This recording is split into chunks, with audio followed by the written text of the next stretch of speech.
bringing you news, politics, and whatever else tickles my fancy. Welcome to the Ho-Ho Show, and I'm your host, Ho-Ho.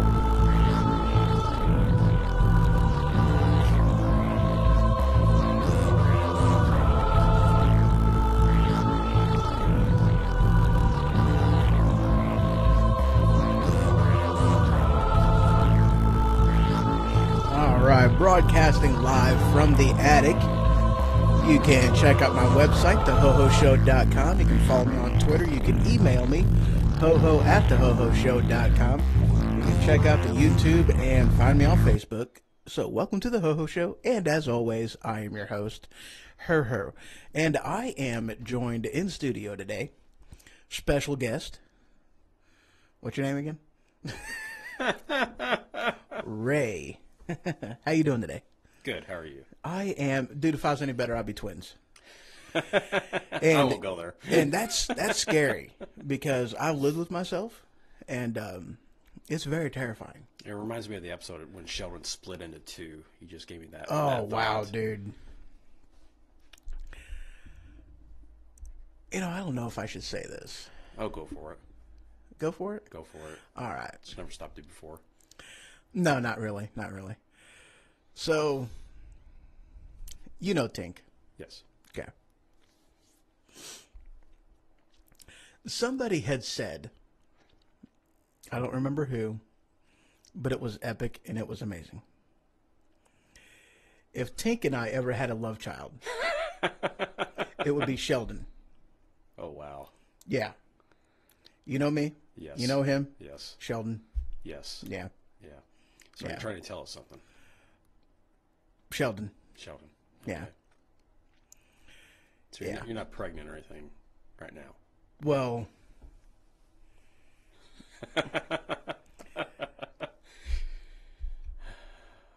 maybe. I warned you, man. I warned you. I told you. We had to talk. We did. We had to talk, and I know that it shouldn't have gone there. But it did. It did. Wow. Wow. There's something wrong with us, and it is no little thing. Yeah, that's right.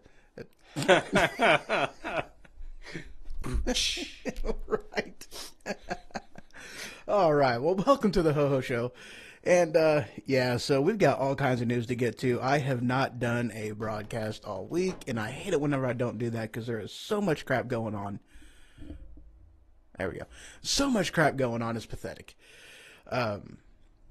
And really, there's one thing that I was, starting to get into, and I was just like, holy crap, there's so much to read on this, so much actually to talk about with it. Then I'm putting, they're going to have to do a dedicated show just to cover that, and that's the, all the ins and outs of basically the Uranium One Deal, right. with Hillary Clinton. I mean, there's just so much information in that, and it dates back to, 2009. So, I mean, there's just, with all the parties involved in it, with the speaking fees, with, putting together the who was in office, the who was doing what, who was your daddy and what did he do. I did write that down on there, didn't I? I think you did. Where did I put that? Yeah, I did. Yeah. So yeah, I mean, there's just so much to touch base on just with that. So I'm putting, they're going to have to do just a dedicated show to cover that. Dedicated show to Hillary. Yeah. That sucks.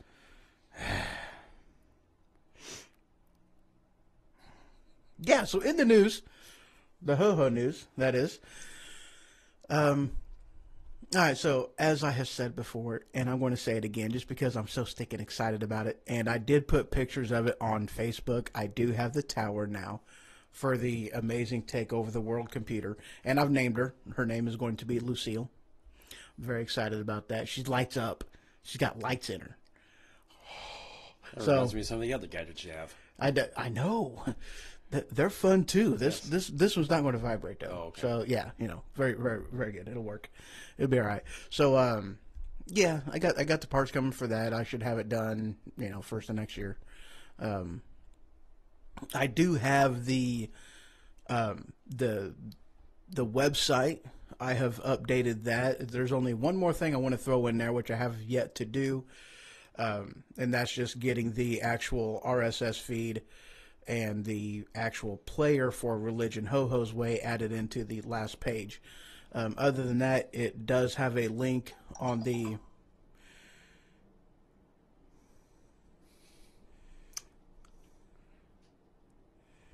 Oh, okay. It does have a link to the YouTube channel. It has a link to my Twitter page, and it has a link to the Facebook page itself. And the Facebook page also, yes, welcome Facebooks. I had to throw the S in there. Shh, don't tell nobody. Yeah, so I now am streaming live on Facebook, so I'm excited about that. It's pretty cool. I had to, spend a little bit of money to do it, but, hey, it works. It's worth it, so I like it. I'm excited. What else did I do? I think that covers it. I mean, I've actually got everything linked together, and it works as well as it can. So, as we said before, after you get all this together and got the supercomputer going, the next day later... Don't even speak that into existence. When the EMP goes off, you'll be like, oh, crap. Well, no, I'll have something... See, is what I'm going to do with that is I am going to fill it with poo, and I'm going to get get a catapult and launch it at my enemies. That's what my intent is on that. So, That's an expensive weapon. But it's also will be half shards of glass in it. So, it'll be a good weapon. Yes. What else better to use it for at that point? So, yeah.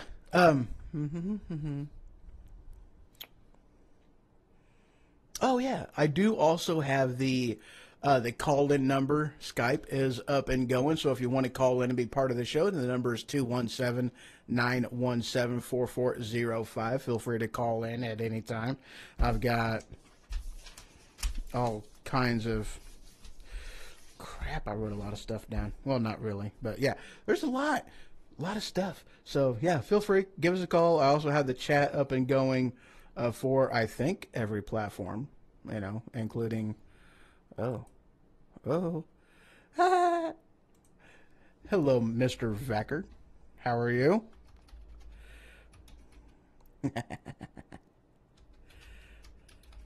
There we go. All right. I think I also have Facebook chat up and going as well. I have no idea if that's even... Oh, cool, Bob. Hi, Bob. How are you? Hi, Bob. So, yeah, all right, let's go ahead and get right into it.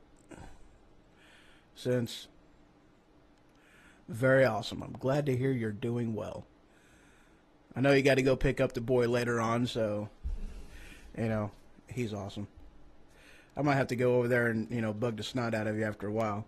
So let's go ahead and get right into it. The first story I was wanting to touch base on, Hilarys Response to Uranium One. The headline, and of course I get all my news from Flipboard. It is my one-stop shop, my go-to hub for anything, everything, and all things news. And this is coming from the Right Scoop. Yep. The Right Scoop. This actually came out about 3 days ago. It said it's facepalm worthy. And I wish I could actually share the picture on there and let you guys see that. But look at that picture. That's just... That picture's worth 1,000 words. Yeah, it's a good one. I wonder if that's the same face she made when she found out about Monica. Right? Just curious. Right? Possibly. And I only brought that up just as a more or less as a we will be getting into that, or at least I will be getting into that, and really going in depth in that because like I said, there's just so much information on that. Put near a decade worth of, things to tie together and, information to get out there. So, it really is. It's going to be a big one. But of which case, Hillary gives me the big one, and now I'm going to talk about, Slick Willie, Right. So, it's just one of my things with that I want the Democrats to be aware of, or at least understand their hypocrisy, and of course I'm talking about, wait, no, that kind of comes second. Kind of, and that's with with all of the people that is having, basically sexual harassment suits being brought up on them. You've got Al Franken, you've got Sylvester Stallone, Kevin Spacey, the Sylvester's bodyguard, you've got Judge Moore, and all of them guys, and and of which case, that's one of the things that I had heard about with, I believe, Al Franken and more, that, they just kept digging, and kept digging is what they're basically looking for, is some type of a Trump tie, a tie-in for him, because they really, really, really want to bury Trump. Exactly. And it's very, it's very obvious in everything that they're doing that they very much want to get rid of him. And we were talking earlier, off air that one of the reasons why they completely and utterly hate him is because he is making it very clear the hypocrisy that's in government, as far as, with the, them making the campaign promises and not doing anything to follow through. And with also just basically pointing out clearly that it's basically a single party, that there's no difference between Republican and Democrat at this point. Right. So, yeah. And we talked about this before. It reminds me of the movie Shooter, where the corrupt senator goes, "There are no Democrats, there are no Republicans, there are no Sunnis, there are no Shiites. There's only the haves and the have-nots." Mm-hmm. And that's basically what it comes down to. And I mean, you've talked about that before off air, but oh yeah, but that just brings to my mind what that senator said, and it fits with today's narrative in the political world. Oh yeah, absolutely. You're completely right on that. But one of the things I want to tie into this, is, with you having, with everything going out on this, and with them especially wanting to try so hard to tie Trump into this, and that's one of them things too. I mean, they've already tried and failed with Trump. The allegations were proven false. Yes, he said some things that were, raunchy and, off color, and of which case, okay, sure. But there was absolutely no evidence to support that he actually physically did anything. And the irritating thing to me, and I'm sure it is to you, that you have them wanting to basically crucify, kick out, impeach Trump for just allegations that have been unsubstantiated, whenever you've got, good old Bill with everything dating back to, whenever he was still in, governor of Arkansas, of allegations, of proven allegations. And, the with Monica Lewinsky, with and that other chick that had that one thing, and Jennifer Flowers. Yeah, what was the other one? Ooh. Well, I think there's like 5 or 6 different ones that right. came out, so I mean, I have a hard time keeping track of names as it is anyway, so, but yeah, I mean, just with everything that has come out on that, it's like, okay, so here they bent over backwards to protect Bill and his legacy, and also to, protect Hillary, and of which case she was no, innocent, bystander in all this. I mean, she is the one who basically went out there. I mean, there's, people has told reports. I mean, one of them that I can't remember is that it was actually Hillary who basically threatened her that you will not come out with this and you will keep your mouth shut. Otherwise, there will be repercussions, and they'll find your body, they'll find your body somewhere out on the side of the road. And that's right. Basically what came out of her mouth. I'm paraphrasing, of course, but she's not an innocent person in this. I mean, she was very aware of his, that he was a sexual predator. Right. So I hate it when I do that. And of which case you also have, and kind of keeping in with this same thing, with Hillary being in the State Department, I thought it was funny that, and this came out. Let me find. I hate it when I do that. Yeah. This one came out 2 days ago, and it was from CNN. The State Department Stop, rewind, play. So the State Department spokeswoman, Warman? Yeah, still can't talk. Says, sure, there's moral issues in this building. It's like, duh. Like, we've kind of known this for a while. I mean, how long was Hillary in the State Department, you know? And it's not even just her. It's, you know, it's all of them.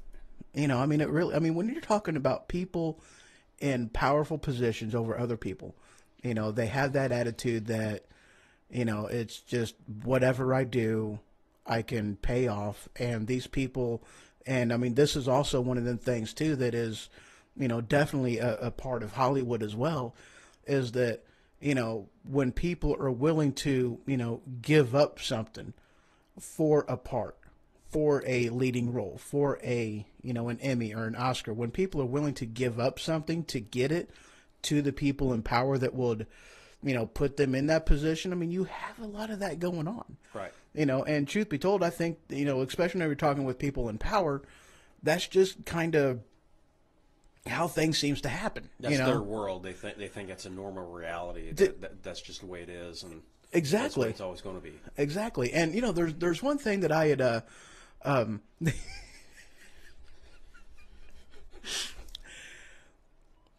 in doing some of the you know, with looking into the news and, you know, really checking out with things with ISIS and whatnot, you know, with how they treat their new recruits. You know, they will put them in a compromising situation, you know, a potentially bad situation, and you know, they make them do things that are just bad. And it's just, I mean, I don't want to put too fine a point on this, like a penis. I don't want to do that at all. But, you know, it's, in a matter of speaking, that's kind of one of the things that I almost think is going on in Hollywood and even in other places of power, is that in order to keep, you know, in order to keep one person from shining too much of a light in the whole room, the dirt has to be on everybody, type of a thing. You know what I'm saying? Right. And I mean, not that I've really heard anything about that in this type of a situation, but in a matter of speaking, I really would not be surprised. Actually, I would be surprised if that isn't going on. I mean, to be perfectly honest about it. It's kind of like disinformation. If you throw the stuff out there so far, people will, even though it might be true, they'll be like, well, that's just too far fetched because it's all over now. So right, I'm you know, I'm not going to believe it. Right. Or not only that, you know, just part of the you know, the Democratic playbook too. You know, I mean, if you ever want to know what a Democrat is up to, you know, look at what they accuse Republicans of doing. Right. You know, I mean, it's pretty clear.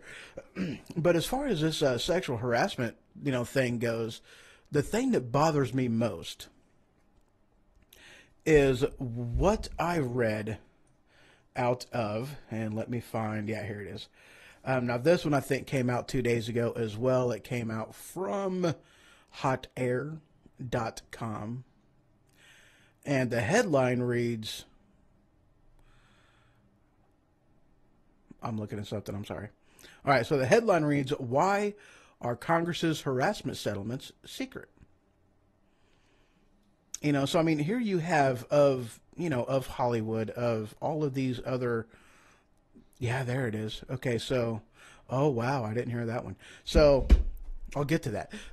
But with all these allegations going on in Hollywood, the thing that aggravates the hell out of me more is that you have all these sexual harassment lawsuits and settlements that are being paid out by Congress in a shush fund that I just looked at. Like, I had heard that that $15 million has been paid out of this fund already.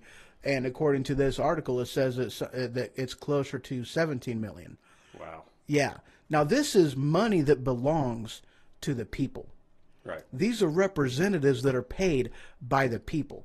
We have every right to know where this money is going, whose ass this money is covering. You know, we have every right to know this. These people need to be voted out of office. They need to be removed. They need to be impeached. You know, they need to be gone. Because this is unacceptable. $17 million to pay off people because they don't want to, you know, they don't want that information leaked out about a congressman. Right. You know, I mean, that's the thing of all this. That's the thing that bothers me more. You know, like I am actually excited that, you know, Hollywood, you know, because I've already been seeing, you know, that their numbers are down. People aren't going to the, you know, the movies as much, you know, and, you know, you've seen that same type of thing going on with the NFL, you know. Exactly. So, you know, stop it. I know it's that fall thing going on. I know you need to change your summer air in your lungs out for winter air. Now you that, tell me. Yeah, you know, I had to do the same thing for my car. You know, it's you know, in the semi too. I actually have to do that. You know, I had to do that actually a couple weeks ago with Canada. You know, the air changes a lot quicker up there. Canada, I heard Canada has better air though. Maybe. Certain parts. Maybe. Well, I go around Mississauga, which is in the greater Toronto area, in which case in Ontario, it's like, you know, like 80% of the population live right there. Wow. Yeah, so it's like, you know, like all of them live there, you know, so yeah, it's kind of ridiculous. But anyway, you know. What you were saying about the Hollywood and the congressmen and all that, Mm-hmm. you know, there's the old, I know you've heard this, that they protect their own usually. Like, in the political circles, they'll protect their own, and in the entertainment circles, they'll protect their own, usually, not saying that all the time. Or, you know, whatever group a person's associated with, they usually just kind of like cover for each other. And do you think this is a big shift in that unwritten rule in some of these circles now? Do you think a lot more is going to come out because of this? Truth be told, I think that we have seen a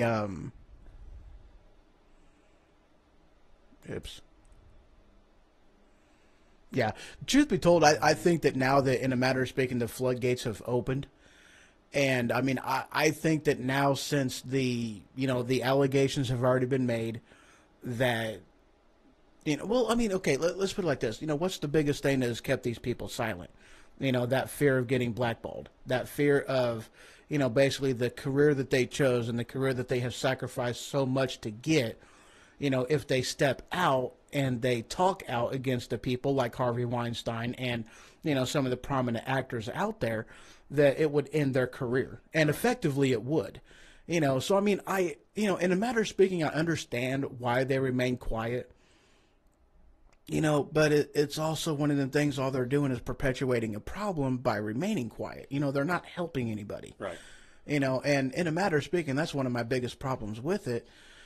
But, you know, back to what you were saying, you know, I think that now, since, you know, the floodgates have been opened, you know, I only think that more and more people are going to be coming out and coming forward. And I mean, I really don't think there's any way around it. I mean, you hear so many more people coming out, coming forward, and you know, think with the dam broke, and it's all gonna. Oh, absolutely. You know, and you've also, you know, like, not only that, but you also have, you know, different stories that, you know, of people who have come out over the years, of now their stories and their struggles are being validated. Right. You know, case in point, that one dude that was on that one show. Corey Feldman. Yes, thank you. Wow. Yes. Yeah, like him. I mean, because he got messed up from that. You know, right. I mean, you know, and people laughed at him like he was crazy, he was insane, and there ain't no way this happened. And now, you know, with this coming out, it's validating stories like his. Exactly. You know, so I very much think that, you know, the floodgates are just open. I think that it's going to, you know, just more and more is going to come out. I think it's going to ruin the industry, you know, much in the same way like how, you know, with the NFL, with, you know, them taking the knee and all that crap. I mean, there's just people going to be fed up with it. What do you think about the more political side? Do you think that's going to have the same impact as the entertainment side, or do you think the political side is going to be a lot slower? One of the things that Matt brought up, I want to, you know, touch base on this. He said, if they keep the people in the dark, they can do what they want. And, you know, absolutely, you know, which is why they, you know, have been silent about what's been going on as far as in Congress and whatnot. You know, they're just keeping everybody in the dark with it. I was listening to a couple shows the other day, and one of the things that they brought up, is the fact that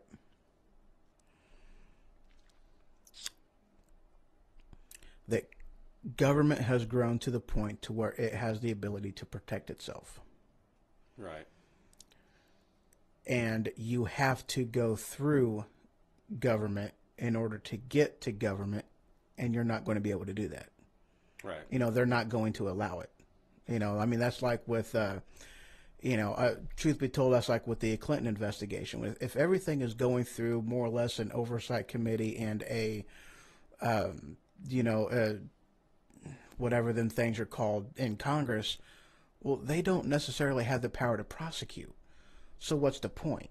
Okay, so you reveal some information, you get some stuff out there, but if nobody goes to prison, if nobody gets, put to death because they have committed treason, what's the point? You've just wasted the people's time. But just, I truth be told, I think it's going to take something huge. And truth be told, and it's because of the American people being unplugged and not caring enough to actually engage in politics and what goes on in average everyday stuff, that's why they've been able to get away with so much for so long. I think one of the biggest fallacies that they had in Congress is whenever the people allowed them to make the Senate an elected body instead of a nominated body. I think that was a huge mistake that the people allowed to happen. Absolutely. Right. Because one, the people are stupid. Hate to say it, but you and I both know an individual is smart and intelligent, but people are stupid. My question for that would be, if you nominated senators instead, who are the people actually nominating them then? The elected officials. Where that's in the states, the governors. States. Yeah, I mean they are the ones who originally appointed senators. Because you had the House of Representatives who were representative of the people, and they were elected by the people. However, the senators were appointed by the states. That was the states' connection to White House. I mean, right now, truth be told, because this is what it amounts to with politics. Okay, we are not a country. We are a nation of countries. So Illinois is its own sovereign nation. We are a country.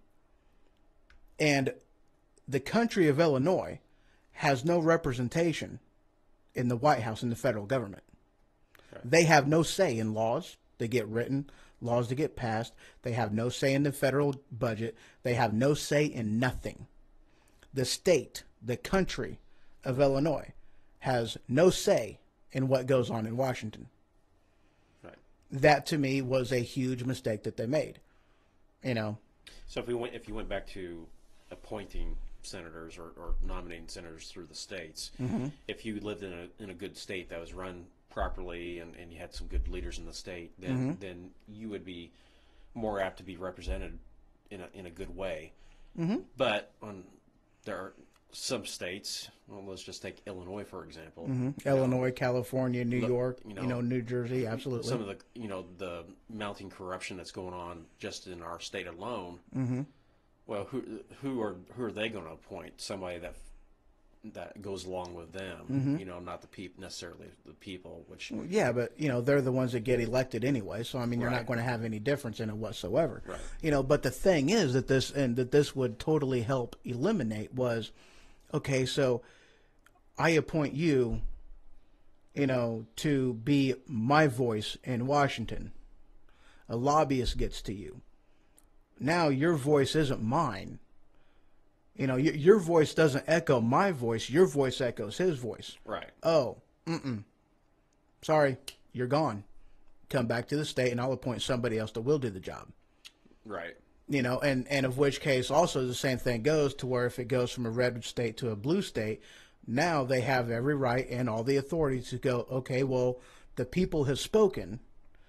They no longer want a Democrat in office. They want a Republican in office. And now your voice doesn't represent my voice, so I'm going to recall you. Right. And the same thing would happen in reverse. So, I mean, there is going to be, the winners. It's not foolproof, but it's just a better route than what we have, you think. Precisely, But, I mean, that's the thing, though. I mean, if you go against, well, because here's the thing, though, too. I mean, the governors are, they are held accountable by the people.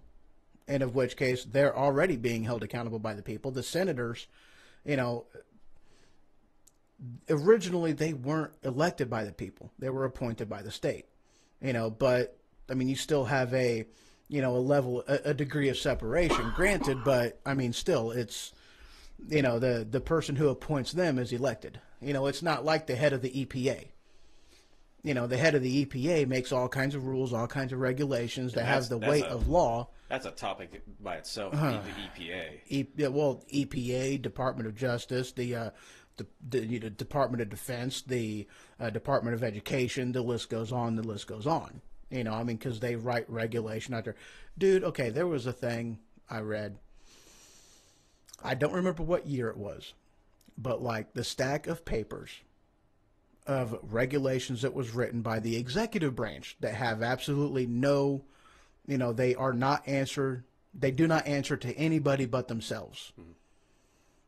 The amount of regulations that they write, regulations that have the weight of law, was like a stack of paper from ground up, like 11 feet. Wow. Yes. That same year, Congress wrote laws that only was 7 inches thick. That is the difference in power that the executive branch has as compared to the legislative branch has. Right. That's horseshit. Oh, yeah. The executive branch doesn't have that power. That doesn't have that authority. They do not have the right, constitutional right, to be doing that. That is a violation. That was never given that power, that authority in the Constitution, but the states let it happen. Right. The states gave that control, gave that power away, and what's happened from it? Nothing. It's horseshit, I agree. Yeah. Sorry, I got to get that checked out. Right? You're you're sick. Yeah, happens in the fall, and then happens again in the springtime. That change. I'm actually kind of surprised that I'm not getting, coming down with nothing. Well, let me drink out your glass and I'll share. I think we're good. Okay, just trying to share. I know. My mom taught me to share too. Mm-hmm. But you alluded to is once government gets so big, it almost becomes like an entity by itself, to where it just grows and grows and grows, and just it's hard to stop. Right. And you got a point, because that's one of them things, though. And this was coming from, another radio show that, that they have gone to the point to where they are, and it was funny because immediately the thing that came to my mind was, Skynet is self-aware. Exactly. And of which case, at this point, people are waking up. It seems like they're waking up too late. Right. And there's only one thing that Skynet can do to protect themselves. Ooh. You can take the meaning for that however you want to. And on that note, we're going to go to break. So we will be back in just a couple minutes, just as soon as there it is. All right. Couple minutes, guys. We'll be right back.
All right, welcome back to the Ho Ho Show, and again we are live in the attic, joined in studio with special guest Ray.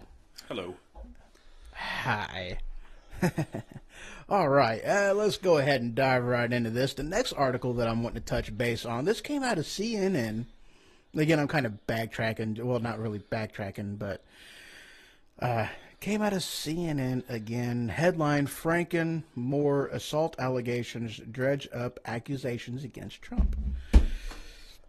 Now, I had heard some stuff on here that I thought was rather interesting. And again, this is one of them aspects of the people in power are afraid of somebody like Moore, somebody like Trump, you know. And, you know, they had body language analysis that they brought in as far as the interviewer goes with one of the people that were accusing Moore. They had a handwriting expert come in, do an analysis on the handwriting in the yearbook from that gal, and you know, it's one of them things that, you know, everything so far was, you know, the body language of the person, the, you know, the interview of person who accused Moore, they were acting. The handwriting was not Moore's. So, I mean, it very much looks to me like a hatchet job. Right. You know, and one of the things that I thought, you know, that was brought up, and I very much agree with this, is if he does get elected, you know, wait for, you know, if the people just fade into the background, well, then yes, it was an absolute hatchet job to get people to not vote for him. Otherwise, if they stick around, you know, there might be something credible in that, you know. Do you remember back to the governor's election this past time where, you know, you had Dan Rutherford had accusations against him, and he was running for governor, similar accusations, and then some people say that cost him the election. And then you had Rauner, billionaire from Chicago, just kind of come in and take over.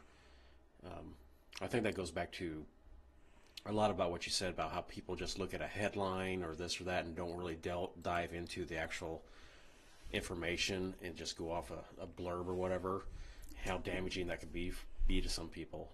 Oh, absolutely. And, you know, I think that's kind of unfair to some. I mean, I do believe that there's a problem in the political area, just like in Hollywood, but I also believe that there are people out there who get railroaded just for that same reason.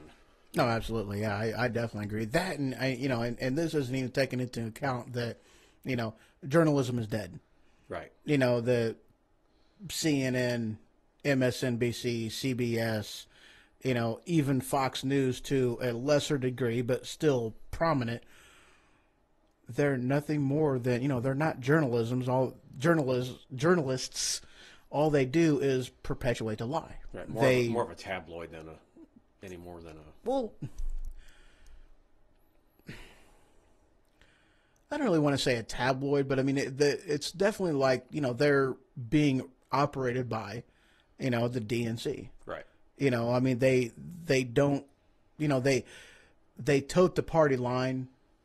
They report on the, you know, they report on the fake news and they perpetuate the lie, but they don't report on the real news and the truth of what's actually going on. Right. You know, they're just a, you know, they're definitely owned by the DNC. So you probably heard this before, but if you really want to know what's going on, look at who their advertisers are, and then who do their excuse me, that tastes good. Who do their advertisers support? And if you the old adage, follow the money, Mm-hmm. and you'll figure out why certain stories are out there. Just follow the money. Go to the advertisers and go from the advertisers to their political beliefs or, you know, who they support. It's all tied together. And most people don't. A lot of people don't know that or look at that. Yeah, too many people are caught up in, you know, Dancing with the Stars, Kardashians, you know, The Voice, and, you know, all that other kind of crap, and, you know, the sales that's going on in Black Friday, and nobody cares enough about the news to really pay attention to what's going on. Right. You know, that's why we're in the state that we are. But yeah, I mean, you're absolutely right, you know. And going back to something previously that you said, you know, with you know, talking about news headlines and whatnot, you know, I had looked at a headline one time. Couldn't tell you who it was from. I have no clue. You know, it doesn't matter because they're all the same anyway. But the headline said something, was singing a different tune. You know, the headline was singing, "We all live in a yellow submarine," but the headline was saying, you know, the ants go marching one by one. You know, the headline did not match the article. It was very misleading, and it was saying the opposite of what the article itself was saying. So, I mean, if you're nothing more than an article reader, you would have had a completely wrong idea, you know, and that this was probably out of Fox, because at least they're a little bit more apt to report the truth, but still their headline was misleading as hell. So, I mean, more than likely it was Fox News. You know, CNN would just lie throughout the whole entire thing. Right. You know, they're not going to, you know, do something like that. But, you know, again, this is assumption and speculation. I have no idea. But, you know, if you were just a headline looker, you would have no idea what the article was actually about, and you would have had a false idea of what was going on. And that goes back to what we were saying earlier, is too many people just look at a headline or a campaign ad or whatever, and if they don't research and look at the things beneath the surface, you know, you're not going to get the truth. And that's why we get the political candidates that we get today, and then 6 months later people are going, well, he promised me this, how come he didn't do it? Well, you went off a headline or a blurb of something, and or you were an idiot and you believed the campaign promise that he lied about last time. What makes you think he was going to be telling the truth this time? Right. You know, and, you know, that's one of them things, man. It's like, I don't remember the actual website, but there's a website out there, and, I mean, they have a grading scale for each and every Republican senator and representative in there, you know, based off of how they vote, what their campaign promises are, you know, if they vote in accordance with the, you know, Republican or conservative platform. And it's a complete grading scale from 1 to F, or from A to F. You know, a complete grading scale. I know the website you're talking about. I can't think of the name. Yeah, me neither. I imagine if you Google, you know, grading Congress or something like that, I'm sure you can find it pretty easy. Oh, I'm sure. But it's one of the things that, you know, this is the information age. You know, it's sad that, in a matter of speaking, it's almost like people don't want to know. Right. Because the information is there. All you got to do is be willing to put in a search and find it. You know, we literally have a computer in the palm of our hands, and you still want to regurgitate a headline or regurgitate what somebody else says. You don't want to own the information yourself and know what it is you're talking about. Instead, they want to tote the party politics. Well, as a society anymore, we don't want to think for ourselves. We want somebody else to do that for us. Well, or tell us.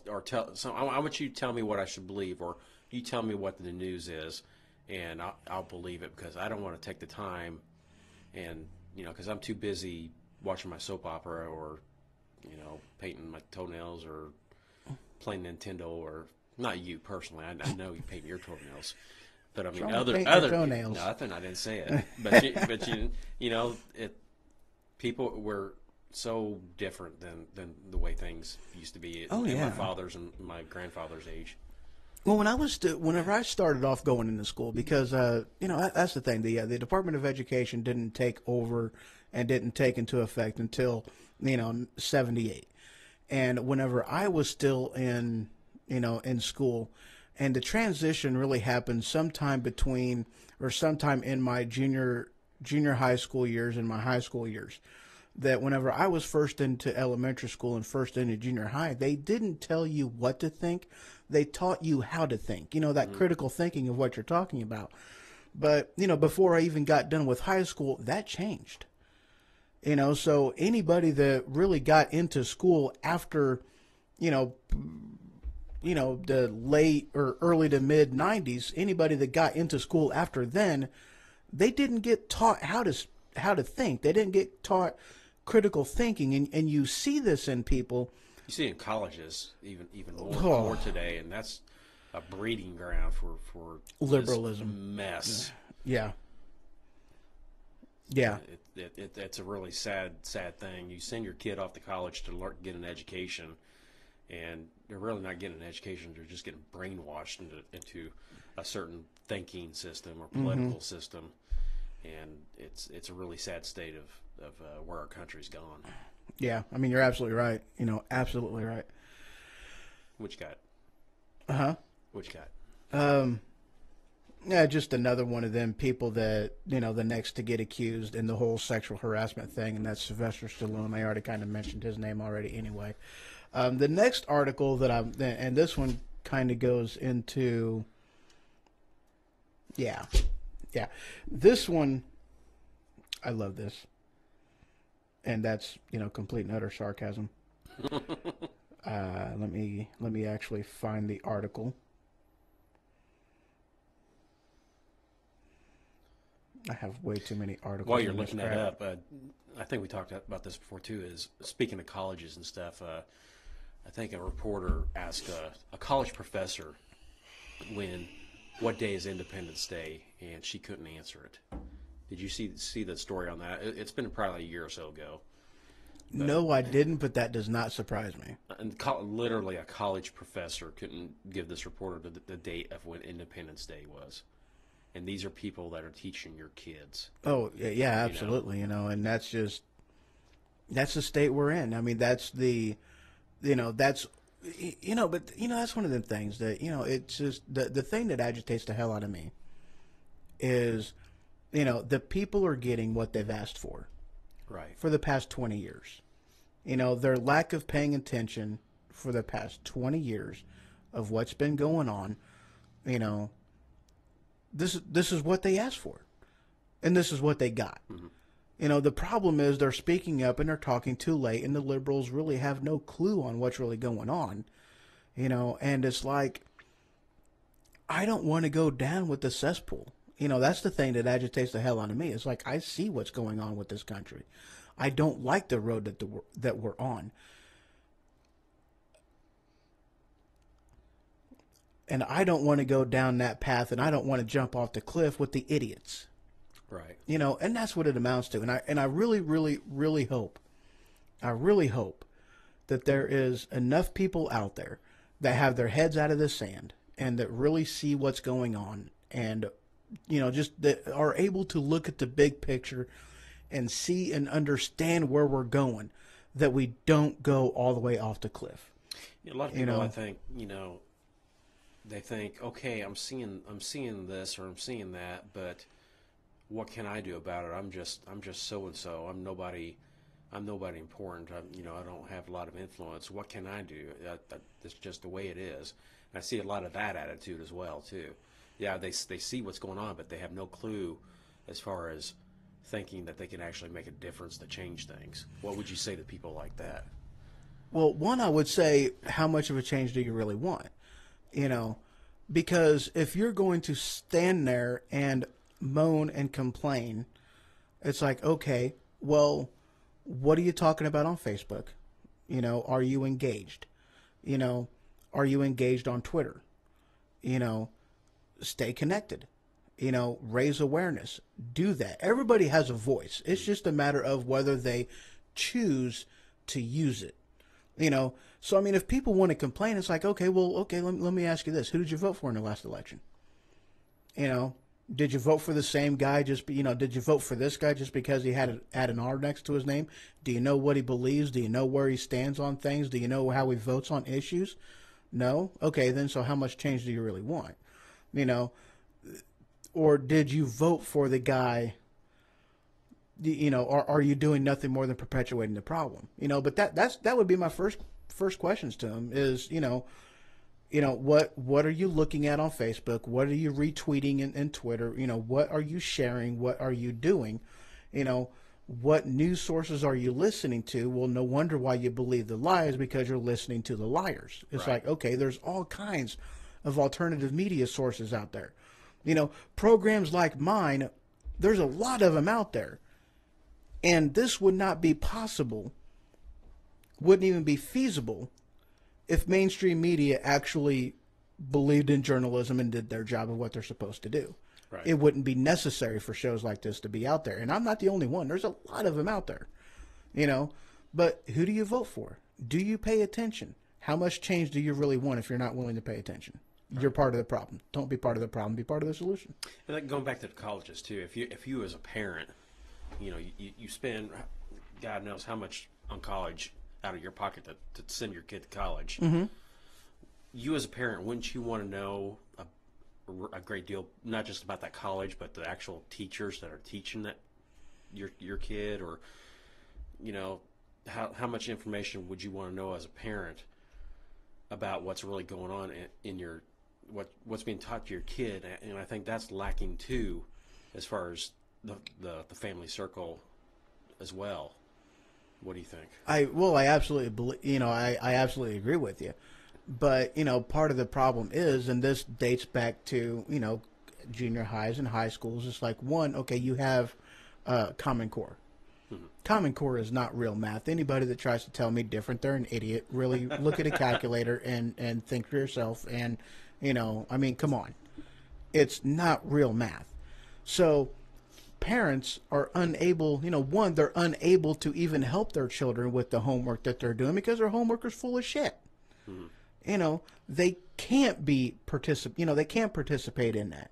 And truth be told, the schools do not want the parents to be participating in this anyway. Right. You know, that's part of the cycle that they've done. They have forced the parents to not participate, to not be participants in the education system. So they, in large part, are unaware of what's going on. You know, and that's, and I don't want to completely and wholeheartedly blame the parents on that. You know, yes, they have be engaged. You know, you got to be engaged. But the schools have pushed the parents out of the education process. Right. You know, so on the college level, I mean, it's nothing more than it's conditioned response. You know, they're not engaged. Why? Because they've already been programmed for the past, 7 years not to be engaged. So now, that's a good point. You know. But, you know, if I'm spending $10,000 a year on my kid, you know, maybe it's just me, or maybe it's just us, but I want to know what I'm getting for that $10,000. Now, I'm going to bring this up because, you know, again, you made an excellent point. I mean, you very much did. And the cool thing is, what you're talking about is happening. Right. Okay. I don't know if you've actually listened to this guy. I mean, he's awesome. He was a former editor, I believe, of Breitbart, Milo Yiannopoulos. Okay. All kinds of good videos on Facebook with him. He has, he's doing a college tour that he's been going to all of these colleges and been doing events on, and all this stuff is being posted on YouTube, videos and whatnot, and they're getting people's attention. parents are looking at how their kids are behaving. Because these snowflakes, I kid you not, there's one video, after this, I'll let you watch this, some of this video. But it's prominent, okay? And one of the things that he's talked about, and one, he flat warned the students ahead of time beforehand that you guys are idiots because your parents are going to see this and they're going to see how you're acting. They're going to see what you're being taught. They're going to see that you're not actually learning anything useful in the real world, and they're going to start yanking you. So colleges like Berkeley and all these other colleges out there, they have had a huge drop in attendance because parents are not going to pay money to send their kids to a school, a place of higher learning, just to get indoctrinated by the left. And you're seeing this happen already in colleges everywhere. So you're absolutely right on that. It makes my day hearing something like that. Oh, absolutely. I love it. And I hope it, flowers out and goes cross country and not just hit and miss colleges. Mm-hmm. A little different topic on that, but the same idea is if you haven't seen the movie Ben Stein Expelled, I would highly recommend that too. I haven't. No. It's a documentary, and he goes into colleges and this and that, along the same theme with some other themes in it, and it just kind of exposes more what goes on in the colleges, what you were saying. Mm-hmm. And if you haven't seen it, if anybody listening hasn't seen it, it's worth renting on a rainy night or whatever. Right. Yeah. Oh, I like Ben Stein anyway. The guy he's a brilliant man, and he is very aware of what's going on. Exactly. And I like him. I've liked him ever since when Ben Stein's Money. And of course Bueller. Yeah. So I mean, I've always liked Ben Stein, especially like getting into that, and you kind of got a hint as far as where the guy stood on stuff, because the guy is a very intelligent man. He really is very intelligent. He's got his head screwed on straight. So that's my movie plug for the day. So yeah, I like it. I do movie plugs. Where am I sitting at on time? Let's take a look. I don't even know. Oh yeah, there it is. Oh wow, cool. What? Oh, okay. There we go. Wow, I scared myself on that one. Uh-oh. Oh, uh-oh, uh-oh.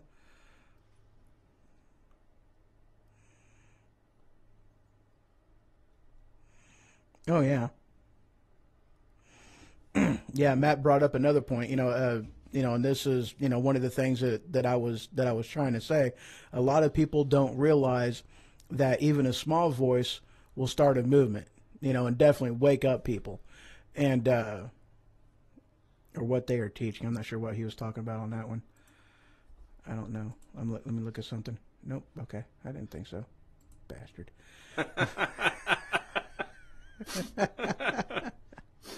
But yeah, I mean, it's one of them things that, the responsibility is yours.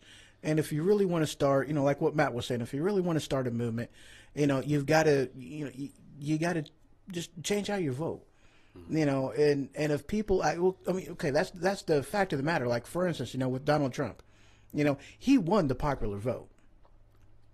So people are taking note. People are listening. People are waking up because they see the cesspool of what's going on.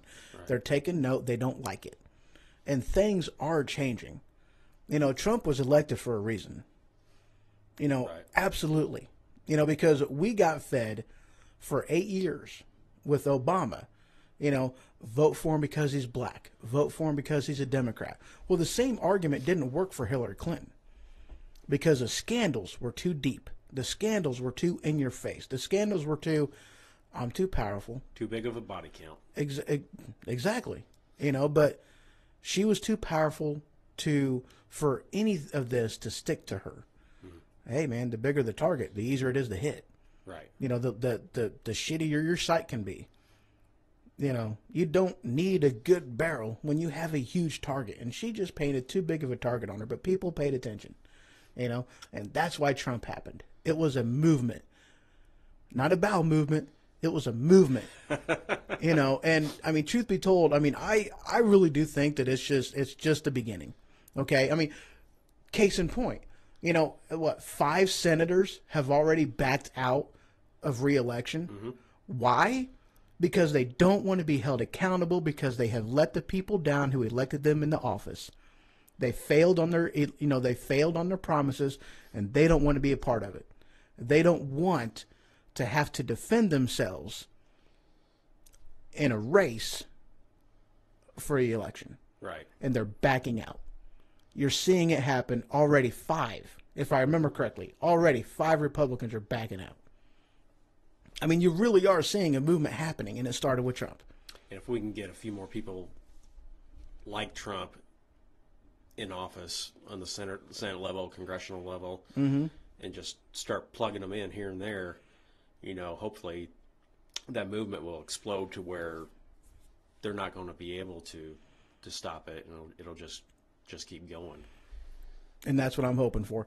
But the problem that I'm seeing right now, and this is also one of them things that I know that there are, there's red tape he's got to go through, and I have no doubt that Trump is working on it. But in talking about draining the swamp, where are a lot of the problems at? It's the head of these different, departments in the executive branch that the president has complete control over. Mm-hmm. If you really want to change something in the EPA, get rid of the top dogs. Right. Get rid of them. My 2 top ones that would come on my mind would be the EPA and the IRS. EPA, IRS, Department of Justice, and the Department of Education would be my 4. But I definitely agree with you that the EPA, and really with the EPA, it's one of them things. It's like, okay, so you want to build a shopping mall to bring business and increase economy and give people a place to work and give them jobs and give them a place to shop and reinvest their money and go capitalism. But and the EPA says, no, you can't do that because of the water table, blah, blah, blah, blah, blah. We got to protect this ladybug that is endangered in this area, so you can't build that. Okay. And then, the housing people come in and says, you will build an apartment building here. No. Right. Because the EPA said that we can't build this here, so what has changed? Oh, well, we want you to build this. So now, to hell with the ladybugs, to hell with the water table, to hell with commerce and jobs, we're going to bring low-income housing here, more people that need a job, and now they have even less places to work because we won't let an apartment, we won't let a shopping mall get built here. Exactly. Perpetuating the problem. So exactly, yes, the EPA needs to be overhauled as well. Well, absolutely agree with you. Congress is, the big thing is they're talking about tax reform.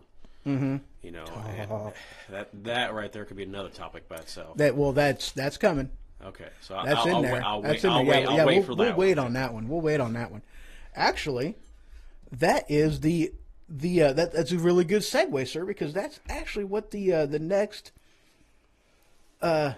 topic of conversation actually is. Wow. So out of Politico, and I think this hit the wire, looks like on the 16th, whatever day this is, I have no idea. The 19th. Okay, so this hit the wire the 16th from Politico. The Easter eggs hidden in the new Senate tax bill. Imagine that. Imagine that. So here's a couple of the things that I was reading. I mean, I didn't get real deep into this just for the simple fact is that I know damn good and well, especially whenever you're talking that there was, go across the party lines and it had to be bipartisan, even though why the hell did it have to be bipartisan? Because the Republicans control the House, they control the Senate, they have the White House. Why do we need Democrats to help us with the bill? Oh, yeah, that's right, because they're Democrats as well. So, but that aside, a couple of the things that I did look into with this is like one, tax breaks to the upper echelon, in which case, okay, yeah, I agree with that. Well, maybe not necessarily the upper echelon, but when it comes with corporate tax rate, that needs to drop. It needs to go down. Yes. I would make the damn thing at 0%. Truth be told, that's what I would do. People argue with me, but it's like, hey, look, who pays for that? You've heard me say this before, and one of my biggest things is get rid of the income tax and do a national sales tax.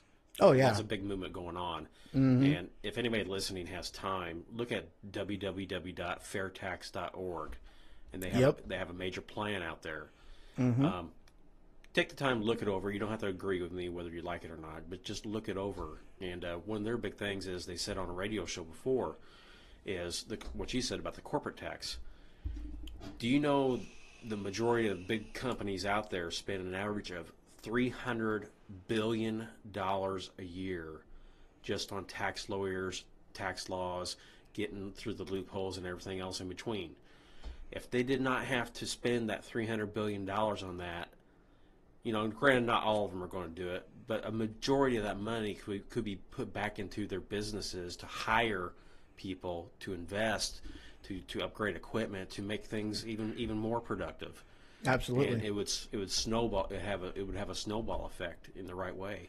And just look at that site if you have time. Oh, I completely agree with you. The two sales taxes that I agree is a fair tax system, to where basically, it is all done by point of sale, because that way everybody is taxed for what they consume, and everybody is, I don't want to say everybody is paid on an equal level, but it is fair. It's not based off of what you earn. It's not based off of how you invest. It is based off of how you spend.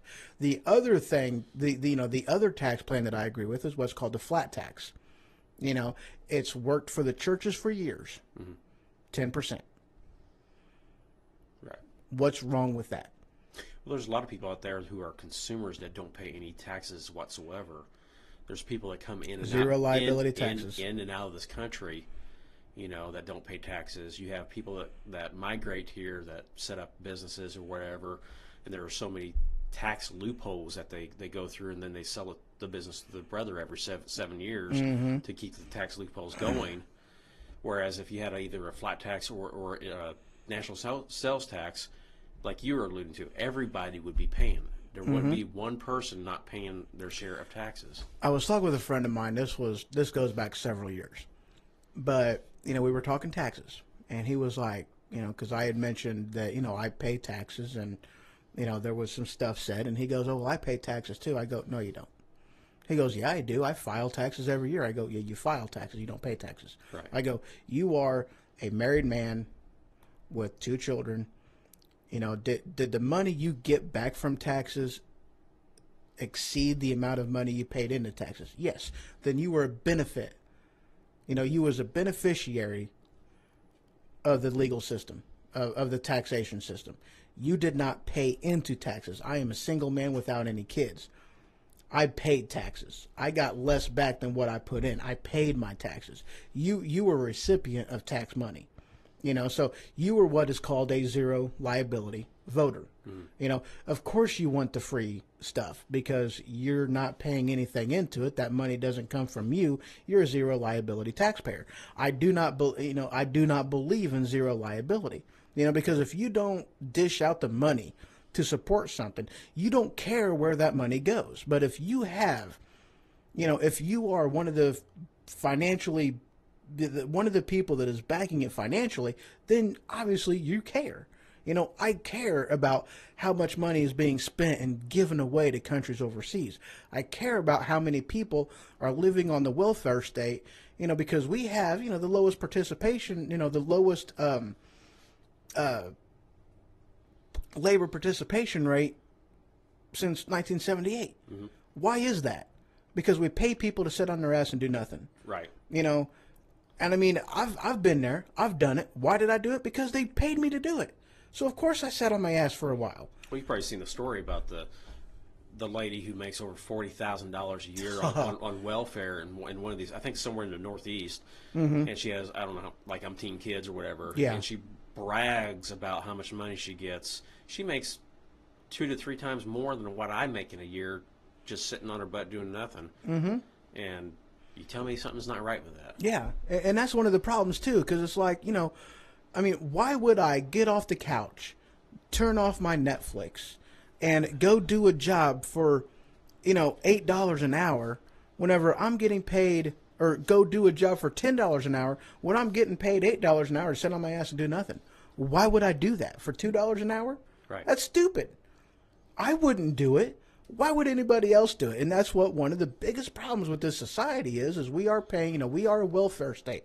We are paying people to sit on their butt and do nothing. And that's why I believe if you go to an income, a sales tax base, you could eliminate so many of these loopholes and so many abuses of people, doing those things. And the average person, how much would you say you pay in income tax right now per paycheck? 20 to 30%? Actually, I think after everything is all said and done, this is including state as well, I think I only get roughly 60% of my check. So you're basically paying in 40%. 40%. Damn near half, yeah. So if we went to a national sales tax or something similar, if you have 40% extra in your pocket right now per week? Well, it would probably amount to, because you've also got to take into consideration is if the state is going to follow suit with that. But as far as the federal goes, that number can drop from, 40%. Okay, let's just go with 30. I mean, because I would get 20% more back on my taxes because I don't see anything less than basically a 10% federal sales tax. I don't see anything less than that. I mean, I'm just being honest with you. I just don't see that. So if you got, even if you got 20% more a week, 20%, you're basically getting a 20%. You made me cough. I told you I was going to share this with you. It is getting the holiday seasons, Share, so be thankful, But if you got a 20% raise, all of a sudden, what do the majority of people out there probably would do if they got a 20% raise all of a sudden? They're going to spend a little bit. They're going to be shopping. And that's going to boost the economy. Exactly.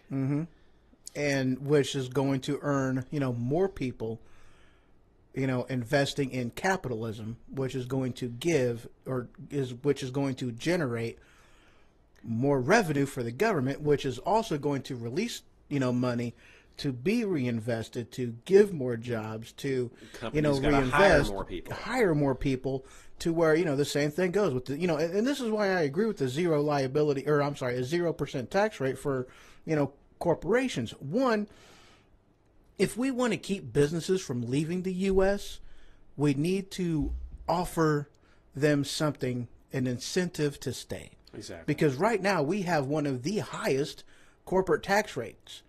Why? All we're doing is pushing. It's like, okay, you're buying soda, you're buying gas. Are you going to buy gas over here at $2 a gallon, or are you going to buy gas over here at $5 a gallon? And you live right next to it. What are you going to do? You're going to cross the street and you're going to spend $3 less a gallon. Why do people think that a corporation is going to do anything less than the same thing that you do as a consumer every single day? Right. It makes no sense to me. It's logic. It goes beyond reason to think that these people should be, it's a business transaction. I do the same thing. I love products made in America, but, if it's hurting my bottom dollar, whenever I have to pay $15 an hour for, some hamburger flipper, I'm not going to do that. If I have to pay $20 an hour for a guy to drill 5 holes in an engine block, I'm not going to do that. I'm going to ship my company somewhere else to where I'm not paying the huge union labor costs, the huge labor costs, and the huge corporate tax rates. I'm not going to pay that. I want to ship my company somewhere else, and that's what I want to do because that's what I have to do to make money. Exactly. Because the market isn't going to bear the additional cost of that labor pool, of the corporate tax rate, and everything that goes along with it. The market is not going to bear that cost. So they have to make it up somewhere else. That's what they have to do.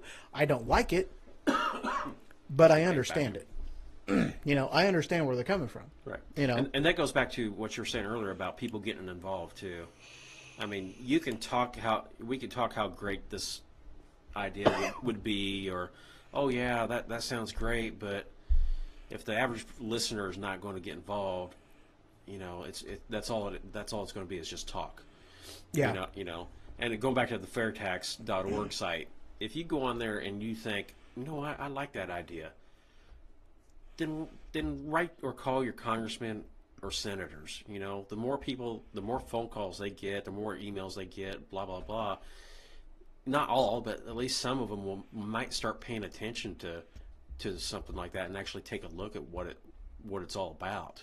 And truth be told, and this is just going to support and back up what it is that you're talking about, is that people really do, the congressmen and whatnot, they really do pay attention to that, because if they get those calls and they get those emails and they get those letters and they see that this huge block of their voters are paying attention and saying, you will do this or you will lose your job, they take that seriously, and they'll, it may not 100% change what they do, but it'll definitely make them think twice before they support the people who paid their way versus support the people that voted them in. Right. Because if they don't have the support of the voting bloc, they're not getting back in. Well, that goes back to what you're saying. Don't sit there and complain how the system is. If you're not willing to get off your butt and at least make a call or an email, it takes a couple minutes to do so. Don't complain unless you're willing to do something about it. Yep, use your voice. You have it for a reason, And another thing that I read on this with this new tax plan that they're doing, and this is one of them things. I'll be honest with you. I was pretty pissed about this. I was very pissed about this. That the tax cuts that were going, that were given to the middle class, they have an expiration date of 5 years. Ooh. So the corporate tax cut was what was considered a permanent tax cut. But to people like me, people like you, it was there's an expiration date on it. So kind of like the Illinois tax rate. So it's like, why in the hell? Okay, they're Republicans. They supposedly believe in lower taxes. So why the hell, whenever we control the House, the Senate, we have the White House, we control this crap, why the heck do we have to put up with an expiration date on lower taxes? Right. That to me is, that's one of the reasons why I had no need to go any deeper into reading about this tax plan, because I already learned enough of what I need to know. I already know that the rest of it is full of crap. I already know that. Because if they can't do that for the people that voted them into office, then I know this thing isn't a tax plan. It's nothing more than a tax plan to let them say that, oh, we did something. We did the best we can do, by golly. Yeah. They want bragging rights, and that's the only reason why this sucker's getting put out there. They have failed everywhere else. Failed miserably everywhere else. This one, they wanted to have bragging rights, and that's why they went as far as what they did. It still sucks. That's why they have so many freaking words in there to try to bury people in details. The devil's in the detail. Right. Moving on. Taxes get you riled up. Taxes very much get me riled up. I'm going to kind of switch gears a little bit. This next story goes to... this is going back on I believe the church shooting that was done in, was that Texas? Texas. Yeah, the 26 dead. So basically, is what happened was, let me get into it. This way I can actually, I remember, but that's beside the point. Nope, that's not it. Not it. Yeah, there it is. All right, so this came out of The Blaze, actually, a couple days ago. A story by Aaron Cohen. Headline, Army Chief of Staff admits to significant amount of omissions in reporting crimes to the FBI. So as you might be aware, he shouldn't have legally been able to obtain a firearm, but he was, because he had I believe a domestic violence charge brought up against him, and the Air Force did not report that crime to the FBI, which would have made him not able to purchase a firearm. So it wasn't a lack of law. It was a lack of enforcement, of follow-through by our armed services. Right. And that's what led to the shooting that killed 26. I have no idea how many people were wounded. Don't remember. But at any rate, you know, and they admit, and the number that they put on here was roughly 10 to 20% don't get reported. Wow. That's what I... Oh, you think so? I have no idea what that was. Yeah, whatever. Yeah, okay. Yeah, we're good. And whatever. And okay, and we're done. All right, so... But yeah, so, you know, this is one of the things, and I've said this before, it's like we do not need more laws on the books, you know, to... Why write another law if they don't even pay attention to, follow, and enforce the first one? And criminals don't follow the laws. Exactly. They're criminals, you know, and the only thing, truth be told... The only thing that another law would have done is made it to where the NRA instructor who shot at him and basically chased him away. I don't remember if he actually ended up killing the guy. I don't remember. But the only thing that another law would have done is made it to where that guy wouldn't have been able to get a gun and defend the church, and more people would have died. That's the only thing another law would have done. And that's what is irritating. You know, it pisses me off whenever you have people like all these other people out there that they want to throw, you know, First Amendment in there and, you know, freedom of this and freedom of that and freedom of the other. But the whole, you know, keep and bear arms shall not be infringed. Ooh, but they were talking about muskets. Right. Oh, okay. So... Were they talking about, you know, the Pony Express whenever it was freedom of press, you know, ink and quill, parchment paper? Were they talking about that? So why is it that, you know, the First Amendment gets advanced with the times, but the Second Amendment is left in the Dark Ages? Because it doesn't fit certain people's narratives. Exactly. Exactly. But it's bullshit. Oh, yeah. You know. Really deep. Completely. It's like, hip waiter. You know, my huge argument to them guys is simply... English, motherfucker, do you speak it? That's what I want to know. No. I mean, what part of shall not be infringed don't you understand? It's like... Hello. Hello. Hello. I don't get it. I simply don't get it. It makes me want to... Absolutely. I figured I'd use my my sound effects board there for a minute. I heard that from you last night. I know. What? Hey, what? Oh my God, who the hell cares? Shut up.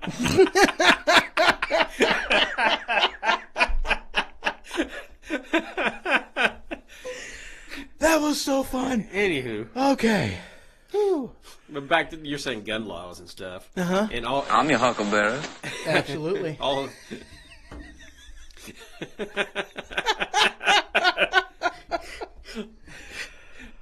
the first thing that comes to my mind is gun-free zones.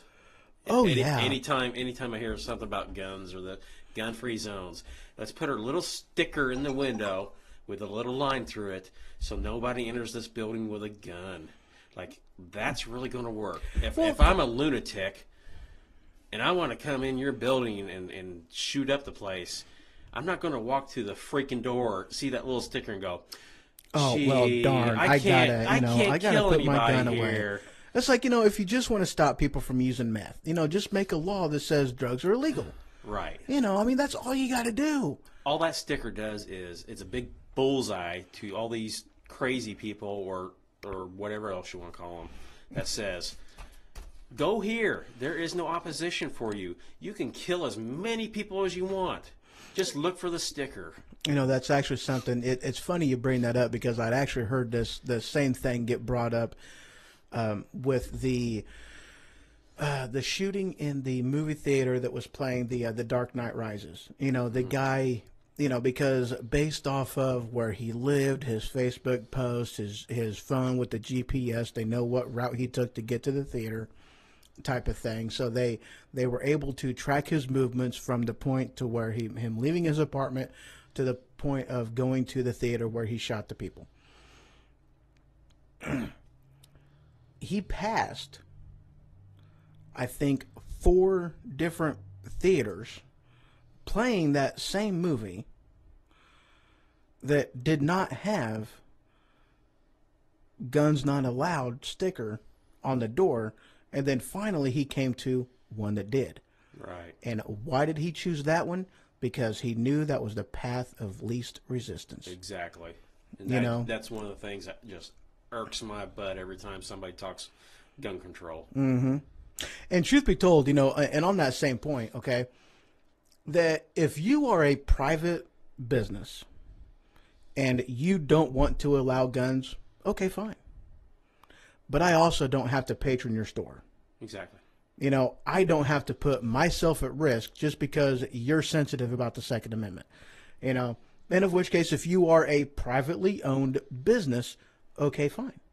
However, when you're talking about companies like Walmart, companies that are traded on in the public arena, publicly traded on Wall Street, you shouldn't have that right to be a gun-free zone because you are not a private business. You are a public business. And as a public business, public rights are there. Right. And I have the public right to keep and bear arms on the public square. You've now, you have now moved your business from the private arena to the public arena. You don't have the right to say, I can't have a gun there. Dude, I own shares at Walmart. This is mine. Right. My little 3-foot square that I am standing in right now belongs to me. Therefore, if I want to have a gun in my space that I am in, that I own, that I occupy, I have that right. And you don't have the right to take it away from me. Right. Period. That's how I feel. That's how I believe. And that's as constitutionally accurate as possible. Very good. You know? Fuckers. So, but yeah, you know, again, 10 to 20%, it was complete and utter horseshit. And,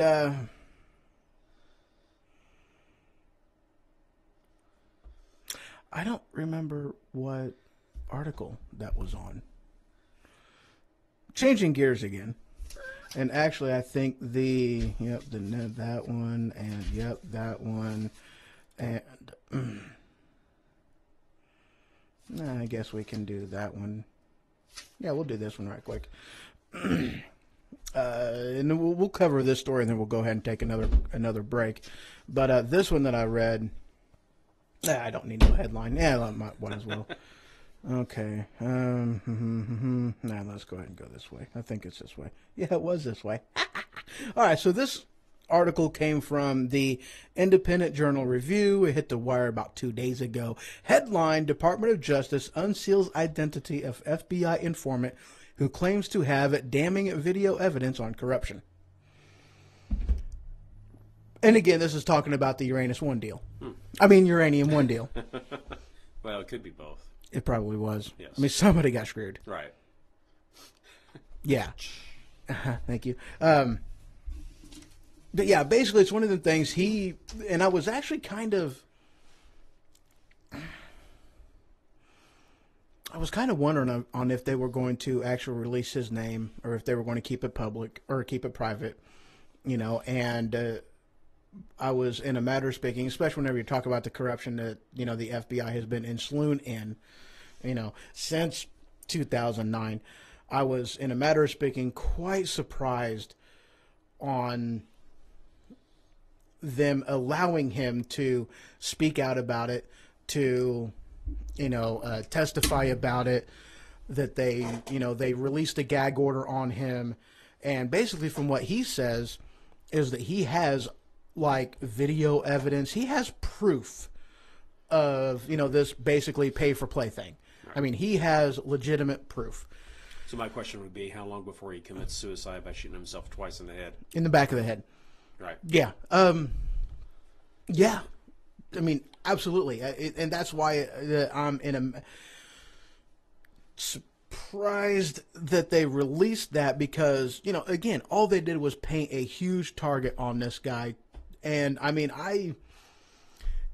especially when we're talking about the Clintons, it's only a matter of time before he accidentally has a gun misfire, you know, for cleaning his weapon. You know, it's only a matter of time before that happens. Right. You know. Yeah. It's sad to say, but how many people have, you know, mysteriously been killed, have committed suicide in association with the Clintons and those over the past? Those are the ones you know about. How many do you want to guess? Yeah. Are the ones we don't know about? Yeah. Oh yeah. Yeah. Oh yeah. So I'm actually, you know, and part of my thing is on this. That, you know, they even there was an article and I did an episode about this already a handful of weeks ago. I don't even know,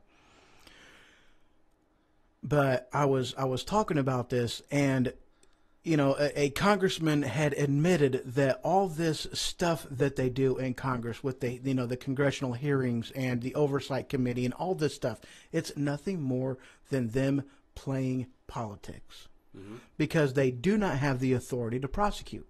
They don't have prosecutory, you know, authority. They don't have that. The Department of Justice has that, not Congress. Right. You know, so if you don't have the authority to prosecute, why even play the music and do the dance? Because all you're doing is wasting my time. You're wasting your own time. And if nothing's going to come of it, then why even do it? Makes it look good for the voters. Yeah, and that's all it does. But here's the thing, no. Especially with today's day and age, with the inception of Trump, that we are not going to, the majority of the voters out there are not going to stand by and do nothing. I mean, in a matter of speaking, I think we've hit a crossroads. I really do. And this last election really brought the numbers out there as far as people whom are just fed up with what's going on. And we only have Obama to thank for this. As much as I hated that bastard, we only have him to thank for this. We truly do. Because he is the reason why we're so ticked off about the party politics. We are so ticked off about the race baiting and the social warrior justice people and the Antifa people and the alt-right and the alt-left and this, that, and the other. They are he's the reason why we're so ticked off about this. Go ahead, call me a racist. What am I going to do to you? I'm going to buy you a ticket to go on a boat and go back to Africa if you're so fed up with being an American and being here. If you're so proud to be African, then go back. That's all they have done with this race baiting that they've been doing for the past 8 years. They have made people like me, fuck you. That's it. That's all I have to say to somebody who's going to say, what? You didn't like Obama because he's black? No, I didn't like him because he was a Democrat and he violated his oath of office time and time again. He went against the Constitution and he made me think, or he wanted me to worship him as a deity because he is amazing. I go, that's what the problem was with Trump. So you think that I'm mad because he's black? No. And he's not black. He's half black. According to the population out there that even looks at color, he's actually white because his mother was white. Right. His dad was black. So on the world stage, he was white. On our stage, he was black, and that's what our problem is. No, our problem was he violated his oath of office. He went against the Constitution. He violated everything that he was sworn to uphold and protect without any mental reservation or purpose of evasion. And he said, so help me Allah. Mm-hmm. Yeah, giving $150 billion to a terrorist nation kind of did it for me. Releasing Bo Bergdahl and letting 5 terrorists, combatants, free. Yeah. That's what my problem was. So we've had to put up with that for the past 8 years. And I truly think that it is because of him that people are so fed up with and done with it. I mean, the last recounts that they did, I mean, they've actually come to find out, and this is, more or less pointing the finger right down there at Florida, that he won the popular vote. Every single time they did another recount down in Florida, they were finding more and more fraudulent votes, and Trump's numbers were going up. It's like, okay, go ahead, stop, keep recounting. And please, keep doing this. You still hear people say, "Oh no, Hillary won the popular vote." The liberal people out there will keep pushing that narrative. Yeah, and that's no matter if you say, "No, look at this." What? No, I don't want to look at that. No, she won. She won. Exactly. No that's just that's just the right wanting to lie to the American people. Oh, okay. Who has a track record of lying and who has a track record of not lying? Right. Oh, okay. Explain to me how she was the best candidate after the Uranus One Deal and the email scandal and Benghazi and it doesn't matter what point. Or, at this point, what difference does it make? Tell that to their families. Tell that to the dead. Right. We're fed up. And at this point, I really don't think that the American people is going to stand by and just let this happen without there being some kind of repercussions. I truly don't. Not wishing this on anybody, but, there were rumors of, I guess you call it the deep state or different elitists wanting to assassinate Trump. Do you think they've backed away from that? Because if they did, it would cause more problems for them than good. Absolutely. Because of the type of supporters that he has, because of what he represents and whom he stands for. And he has caused a political awakening that the left didn't see coming. Right. And truth be told, I mean, and there's something I'm going to say here that I believe it to be true. I really wish it wasn't, because truth be told, he was my candidate of choice. Because, I mean, this election was the first time I even voted in a primary. And because of whom I thought Trump was, I didn't vote for him. I was not going to put my name on a ballot and put a mark next to somebody's name who I thought was nothing more than a wolf in sheep's clothing. I was not going to do that, because I did not think Trump was who he turned out to be. I thought he was going to be worse than Hillary Clinton. I thought he was a plant. I very much thought that. I'm not going to lie. I'm absolutely not going to lie about it. I very much figured he was a plant. The person whom I voted for and whom I wanted to go into office was Ted Cruz. I voted for him in primary as well. Yeah, he's the one who had my vote, because he is the one whom best represented me, what I believed. He was a constitutionalist. He was a purist, for lack of better terms. But there was one instance where he truly fell, and that's whenever he tried to, and I don't remember the exact issue of what happened, but he tried to, basically he did the political thing and tried to backpedal, and he tried to make it sound better. Right. I know the instance you're talking about, but I can't remember it. Yeah, I don't remember the details, and it's one of the things, it's like, I don't blame him for what he said, because he did the political thing. He did what was politically the right thing to do. But in a matter of speaking, I don't know why he did it, because whenever you have Trump out there doing what he was doing, breaking all the rules, and he was the one who was getting the support, why wouldn't you just come out and say, yeah, I said it? Why would you not just tell the truth on it? And he did the political thing, and he backpedaled, and that's what lost the support. Mm-hmm. And truth be told, if he would have actually won the primary and would have been the Republican choice, the Republican candidate, I don't think, I don't think he would have had the backing that Trump had. I really don't think he would have been able to beat Hillary. because the Republicans would not have been able to scream loud enough on Hillary's, scandals.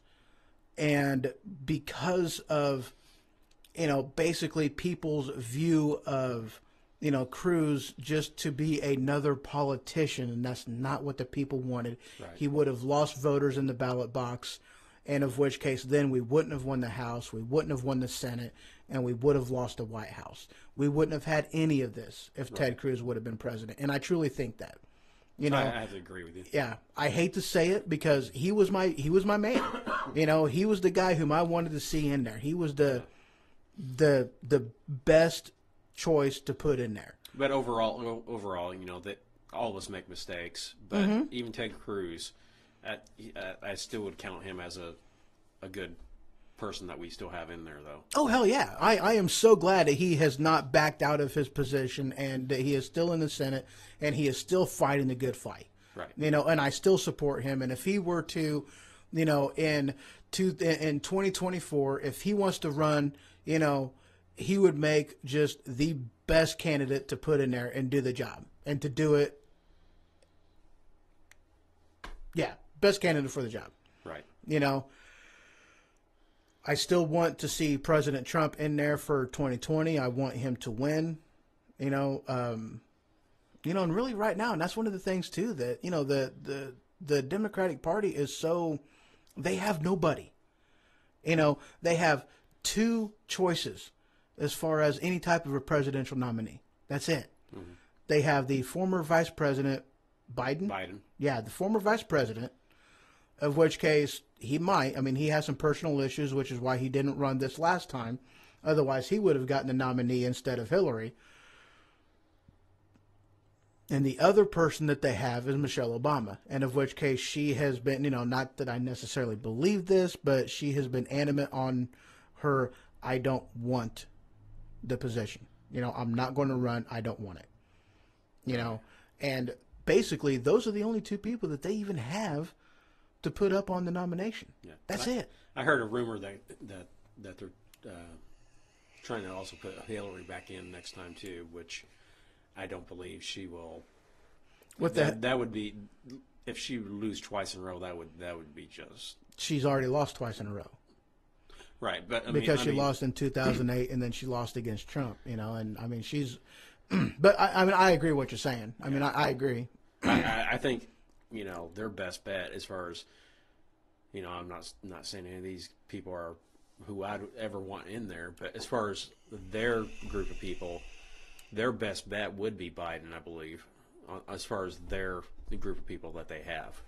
Oh yeah, he's been tested, and he's been in there, and he ran the country right alongside Obama, and basically Joe Biden had Obama's, stamp of approval. That's who Obama wanted to be in office. But, we were just with the, the personal issues that, Biden had, he was not going to do that, But, in 4 years, hey, who knows? Who knows what's possible? And, if that was the only reason why he didn't last year, I highly doubt that same conditions would apply to keep him away from it in 2020. I see him as the more than likely candidate for the presidential nomination out of the Democratic Party. I definitely think that. I think he's their safest choice. Let's put it that way, because a lot of these other people are just so way out on the fringe and have too many skeletons in a closet and everything else that they couldn't afford to put somebody. So radical in that spot that they need somebody a lot safer that they have. Or do you disagree? In a matter of speaking, I disagree, and that's just for the simple fact is if you actually paid attention to what happened in the Democratic Party, Bernie Sanders won. Oh, I Hillary didn't win. He was a flat. Put it out there for everybody to hear. He was a socialist. He was left. Granted, the people may want somebody more. Well, okay, I'll take that back. The older generation may want somebody more, more JFK-esque. Mm-hmm. But the voters, primarily the voter bloc, they wanted, because you're talking about the millennials, you're talking about the people in college and the people in their early 20s. They want somebody like Bernie Sanders. They want the free stuff handed to them. Mm-hmm. They want to be important when they have nothing to offer a society besides a victim mentality, a participation trophy, victim mentality. That's what they want. So you think he could possibly be a contender as well? Then? My only problem with that is his age. Because like Hillary Clinton's health, I don't see her as getting in there in 2020. I really don't. Her health was an issue that they kept on the hush hush, on the down low for the 2016 election. Right. So I really don't see her as being even a viable option, because of her health. Now I don't know as far as Bernie Sanders' health goes, but it's just one of them things that, he was old then. Right. 4 more years. Can he even last another 8 in the presidency? Right. Does he have the health to be able to do that? And these are questions that especially Trump is going to be throwing out there. These are questions that Trump is going to attack them with, and he has the backing of the people to be able to bypass mainstream media and put it out there directly to the people, to where the people are going to be able to hear the arguments, and the people aren't going to remain quiet about what they're hearing. And the mainstream media can't shut up Donald Trump. And that's the biggest weapon that he has. So I don't see, Hillary does not have the health to be able to even run in 2020. I don't think she would have been able to last. She wouldn't have been able to last to, 2024. I just don't think she has the health to run 8 years, let alone waiting another 4 on top of that. I don't see it. And, kind of the same thing out of Biden. I think he's too old. Now, as a vice president nominee, oh yeah. If you are somehow able to put Joe Biden with Bernie Sanders as the vice president, oh, you got a winning ticket. Right. There's also a rumor too that Chelsea Clinton is wanting to get into the political ring too. Where do you see that going? Oh, I wouldn't be surprised. I really wouldn't, not in the least. Not in the least. Because she has been bred, she has been raised from day one to be the next torchbearer for the Clintons. And if Hillary can't be that, they'll pass that torch on to, on to Hillary. Absolutely. Now, of course, the other thing you have to look out for is also with Trump's children. Mm-hmm. Where are they going to be at in the next 4 to 8 years? Right. What's your opinion of Vice President Pence?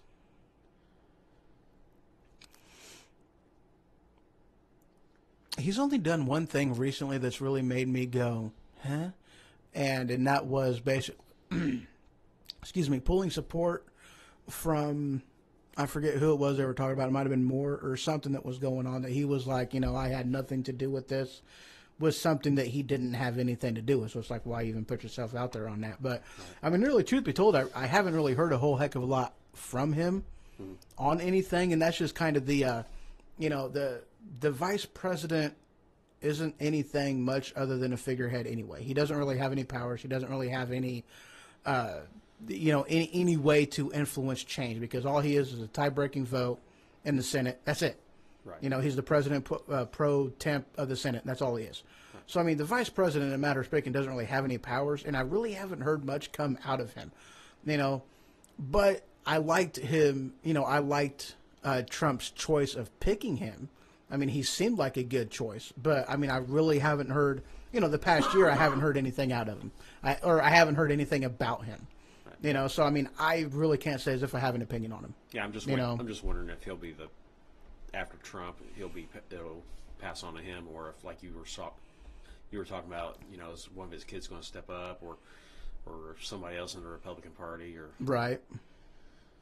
I personally, I really hope that, that torch goes to Ted Cruz. I mean, I really do. It could go to one of his kids, but also in a matter of speaking, I don't really see that happening because it's like, okay, who's his face got laughed at? Oh, his son, Aaron. No. I'm talking the Bush. What the heck's his name? The one that ran. Oh, Jeb Bush. Yeah. Governor of Florida. Yeah, basically got laughed at. Why? Because it's a dynasty. Right. And I really don't think that, we've had enough Bushes in office. We don't need a third. We've had enough people running in the Clintons. We don't need another one. And I really don't think that just because he's a Trump, I don't think the people, even though he is a Republican, I don't think they would be willing to accept a dynasty. And that's what they would get with, Junior. Right. I don't see it because we've fallen for that trap already. Mm-hmm. With Bush. We didn't fall for it this time. Jeb was laughable. He had less than 1%. Yeah, it was down there, I know. Yeah, it was pathetic. And he was still dumping money out and dumping money out and dumping money out. It's like, really? Why? You've obviously have zero chance to get to the White House. Why are you humiliating yourself? And that's all it was. And I really don't think that people are going to fall for it. I really don't.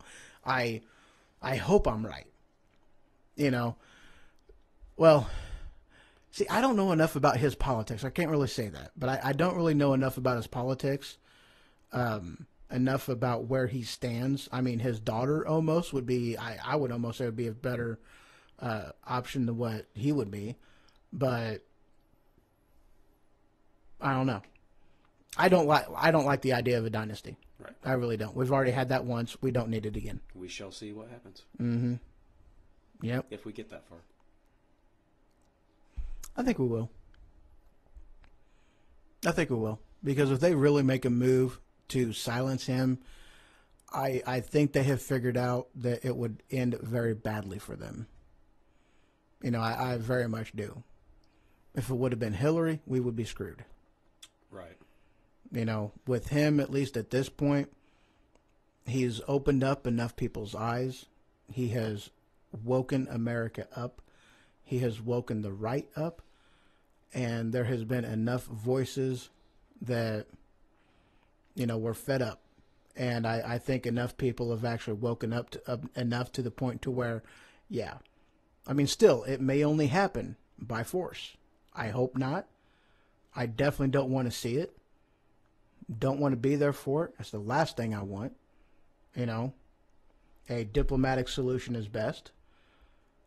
But it is going to require a complete draining of the swamp. Nothing less will do. Nothing less will do. And it's going to be a fight tooth and nail to get it done. It really is. It's not going to be... if he doesn't make it 8 years, if he doesn't win the next election, no way in hell. Right. It's done. It will end up being a violent revolution. Right. At least at this point, we have a chance. Right. And that goes back to what we were talking about, the deep state. How far would they go to silence this movement, I guess you would say? Would they go all out war with another country just to, how far would they go to protect their own self-interest? How far has Hillary gone to protect Bill? Right. We've already seen how far they're willing to go. I don't want to speculate, but we've already seen the evidence in it and how they act already. Right. We've already seen that. So, Time will tell. Mm-hmm. Granted, I've said it before. We've talked about this. I think we definitely have, especially considering just the overall power and the scope of big government. I truly believe that we have crossed that point of no return. the only thing that can save us at this point, Trump draining the swamp, actually rolling back all these things. But the biggest thing we need is a convention of the states. That's what we need. Right. And that, truth be told, that's going to be the only thing that we can do to really right the ship. Without it, the only thing that's going to do it is a violent revolution. And that's it. I mean, I don't want to see that.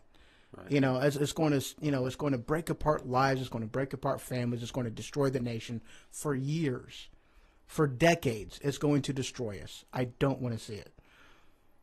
But I also don't see any other way out of turning into Venezuela, of turning into just another socialist communist state. I don't see it. Because we resemble more the Communist Manifesto than we do the Bill of Rights. And that is a sad state that we live in. But that's the truth. You look at the 10 pillars of communism, you look at the Bill of Rights. What does our policies reflect? What do our laws reflect? What does our Obamacare, our Department of Education reflect? The 10 pillars of communism? Or does it reflect the Bill of Rights? I agree. And people don't see that. They don't understand how far we've already come. And that's the problem. We've gone so far that, like I said, a convention of the states is the only thing that we can do to get rid of this. What you said about the people don't see it, it reminds me of the boiling of the frog slowly. Absolutely. You put a frog in hot water instantly, it's going to jump its butt right out of there. Mm-hmm. You put it in cold water and turn it up gradually, it'll boil itself to death. Exactly. I mean, that's what we're doing. We are, and you are absolutely right, because they have taken away our freedoms. They have limited our choices. I don't. Okay, whenever you tell people that they've taken away their freedoms, as what I always hear is like, okay, so what freedom has been taken away? It's like, okay, all right, let's put it this way. A better way to word this is they have limited your options. They've taken away your choice, and that's where they have removed your freedom. Okay, so you want health care? Okay, get health care from here. Did you know that there are some states there's absolutely no choice? You have one choice, and that's it. You have one person to go to buy health insurance in an entire state. How is that free? How is that freedom? How is that anything remotely close to free market capitalism?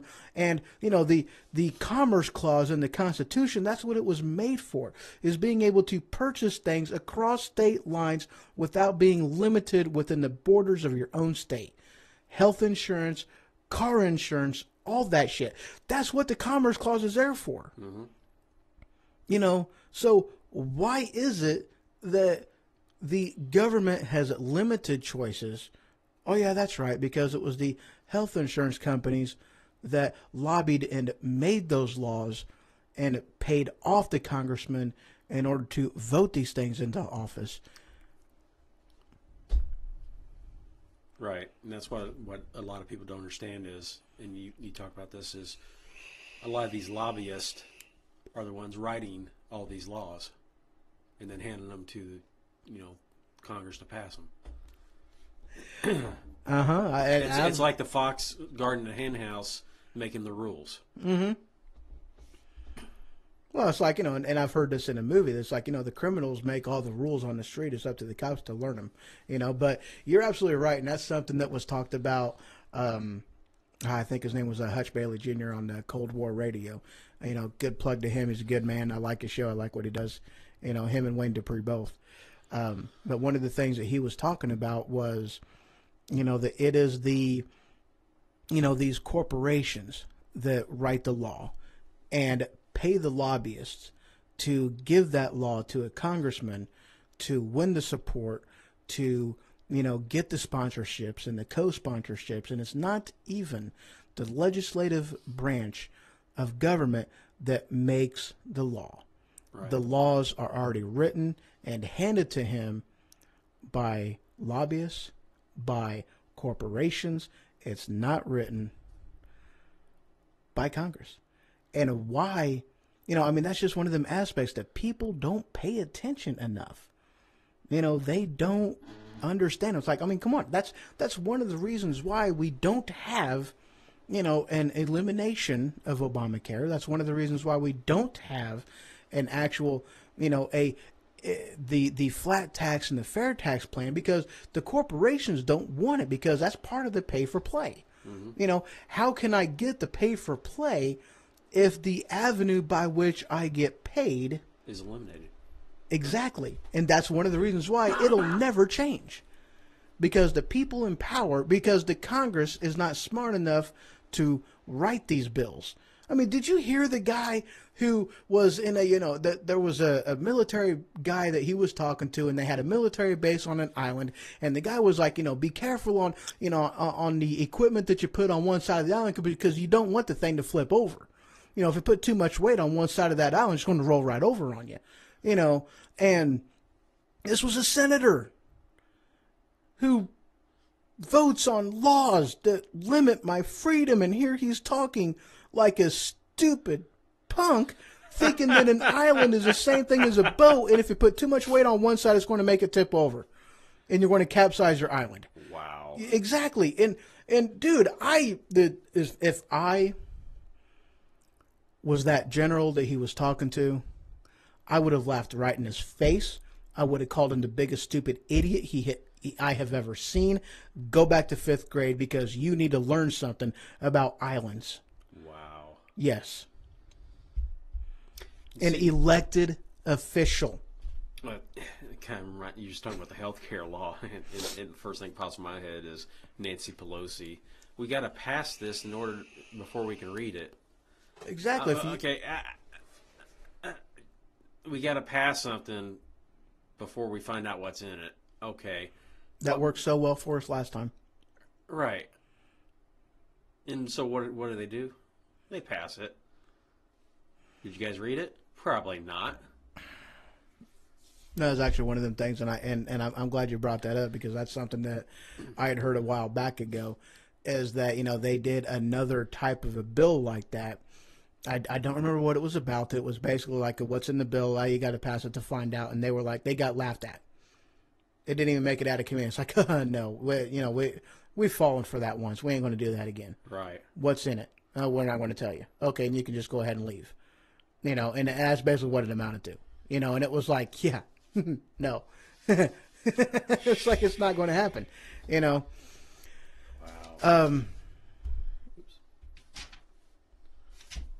Oh, yeah, I already did that already. All right, I'm going to go ahead and take a quick break, and when we return, we're going to go ahead and finish out the show. This has been a long one already. Holy crap.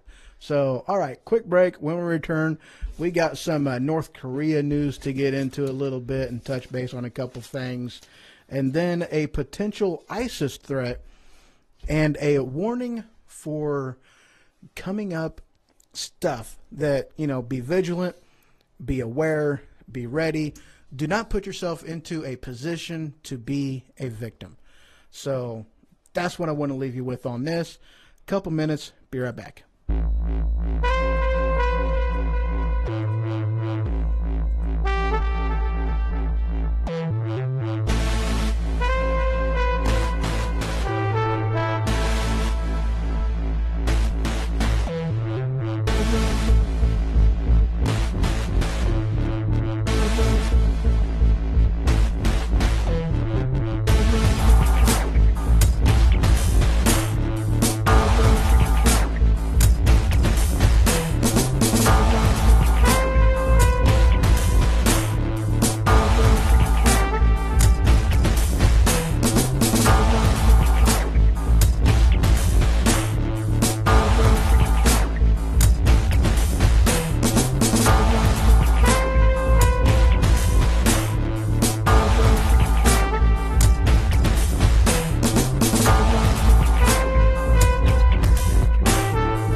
Oh. All right. Sorry about that. I had technical difficulties. I apologize. So, welcome back to the Ho Ho Show. Again, I am broadcasting live from the attic, and I am joined in studio with special guest Ray, and he is invisible. Yes, he is. He is absolutely invisible, but it's okay. He'll be back here in a second. He went to go get a refill on drinkages, so, but yeah. Oh, that was a good one. He's coming right meow. There he comes. Yay!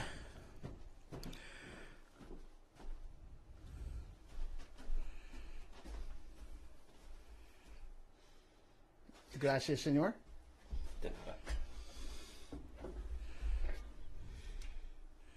All right. I think I didn't confuse our glasses. So I hope not. I didn't think about that whenever I was like, hey, yeah, go ahead and refill mine, too. He's working on trying to get me sick, guys. He really am. He has this, in his head that this is what he needs to do, and, I will be paying the price for this, I am sure, later. Just checking my feeds, make sure everything is up. It looks like it is, so very good. Muy bien, El Capitan. Oh, you dirty, rotten scoundrel. Stop it. Okay. Let's minimize that again. All right, so back to the topic in my hand. is that what you call it? That is exactly what I call it. All right, so getting into some North Korean news and stuff of what I have read going on. So yeah, this one article that I read came out of this one place, and it was a good story, and it said things that I was like, wow, so yeah. Must be pretty good then. Oh, it is. I mean, it is just amazing. I mean, it was just the best. An amazing story. I'm looking for it, guys. I really am. That's what happens whenever I, have to tinkle. Well, while you look that up, the link I seen the other day was China and Russia saying that they'll shoot down any missiles that we send Yes. to North Korea. So Yep. I thought that was pretty interesting. Yeah, I remember. Yeah, downing North Korean missiles is hard, so the U.S. is experimenting. And yeah, that's too far, I think. No, maybe not. But yeah, I read that too, and I was. Yeah, here it is. Okay, I finally got to the story. All right, so this came out of, it looks like, The Scout 3 days ago. Headline, forget North Korea. This is what a Chinese nuclear attack on America would look like. And of which case, that's one of them things that, and I know we've talked about it before, and I've talked about it with other people as well, that truth be told, at this particular point in time, I am not concerned with a nuclear attack coming from North Korea, for the simple fact is not that they don't have the technology to do it, or not that they don't have the missile capabilities to do it, because their ballistic missiles that they have tested, I believe with the what type they are, they do have the range. However, at least at this point, they have not demonstrated the technical difficulties and with their guidance technology to do it. And that's where they are lacking at this particular point in time. What I am more afraid of is them attacking Japan, Israel, any of our allies. Those are the ones, South Korea. Them are the ones whom I am more concerned with them attacking. Not necessarily us, but I am definitely more concerned with them attacking, our allies. That would be, that's just what I'm more afraid of, truth be told. And, and it's still, it's one of them things like with China, for instance, and in which case with Russia as well. I don't, and you and I have talked about that. I really don't see anything like that coming out of China or Russia as well, just for the simple fact is both of them guys know, that's that threat of mutual destruction. Right. We're not going to attack them. They're not going to attack us, because if they do launch nuclear missiles at us, we're going to aim everything we got at them, and vice versa. We each know this. It's that mutual understanding, or it's that understanding of mutual of destruction. And I don't fear that coming from Russia or coming from China. What I am more afraid of, is like a dirty bomb type of an attack, from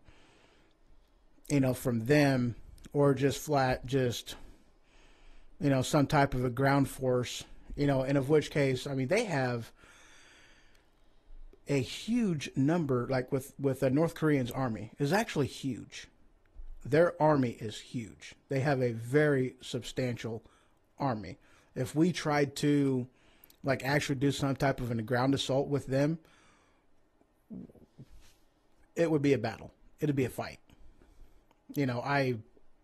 500,000 or 200,000 troops is what they have as far as their ground force goes. Right. Yeah, it's a pretty substantial army right there. I don't want to say it would take everything we had to really do it, but I mean, also whenever you're talking about people whom, you're fighting on their home turf, Well, just look at the last conflict in the 50s. Mm-hmm. How bloody that was. Oh yeah. What a lot of people don't realize is we've been at a state of war with North Korea for over 60-some years. We've only had a ceasefire in place, not an armistice. Exactly. And a lot of people don't understand that. Well, and that's one of the things too that came back up into the news recently, and that's with just with the quid pro quo, the back and forth that Kim Jong-un has had with Donald Trump, and with our war games that we've played over there, and with us having, the Ronald Reagan, the USS Ronald Reagan, and the USS Enterprise, and the USS, these other three ships that were over there. Of course, the Enterprise wasn't one of them, but not the Starship. Yeah, not the Starship, but it's, they were like, oh, well, Trump is just instigating this. And I had to point out then, I was like, look, I mean, we have been at this, we've been doing war games with South Korea since the 50s. I mean, this is nothing new. We do this. This is how we have been, this is how we have been keeping North Korea at bay to where they do not do a ground assault on South Korea. This is how we've been doing this. Right. This is what has been keeping them away for this long. And I'm actually glad you brought that up, because that brings me to another story that I had looked into. Tell me a story. I'm going to tell you a story. So, long time ago, in a kingdom far, far away, far away, there was this guy named Han Solo. All right, and he had a pet named Chewie. All right, moving on from that. By the way, Star Wars comes out in December. The next movie, Episode 8, I believe. Just nice. Good plug for that. I'm waiting for the Darth Vader to come out. And was there a Han Solo movie apparently coming out too? I believe so.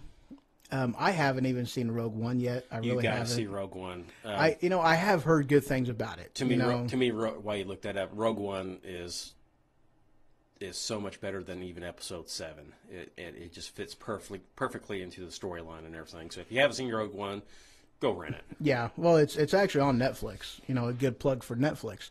Rogue One is available there. So I mean, it is on my to-watch list. I just haven't done it yet. So if you're listening and haven't seen Rogue One after the show, then go rent Rogue One because you'll like it. But yeah, I've seen the trailers that they've had for the Darth Vader movie, and this is basically a episode, 2.5. This is a story between episodes 3 and episodes 4, of why Darth Vader is classified as the baddest mofo in the galaxy. And that's where Rogue One is too, in between 3 and 4. Yeah. So they fit it in perfectly. Yeah. Did you get your article? I did. All right, so this came out of SCMP, which stands for, and this article was done by David Joseph this and so. Yeah. And this story hit the wire the 18th, yesterday. Headline: China wins its war against South Korea's U.S. THAAD missile shield without firing a shot. And just for those of you that didn't know, I am one of them.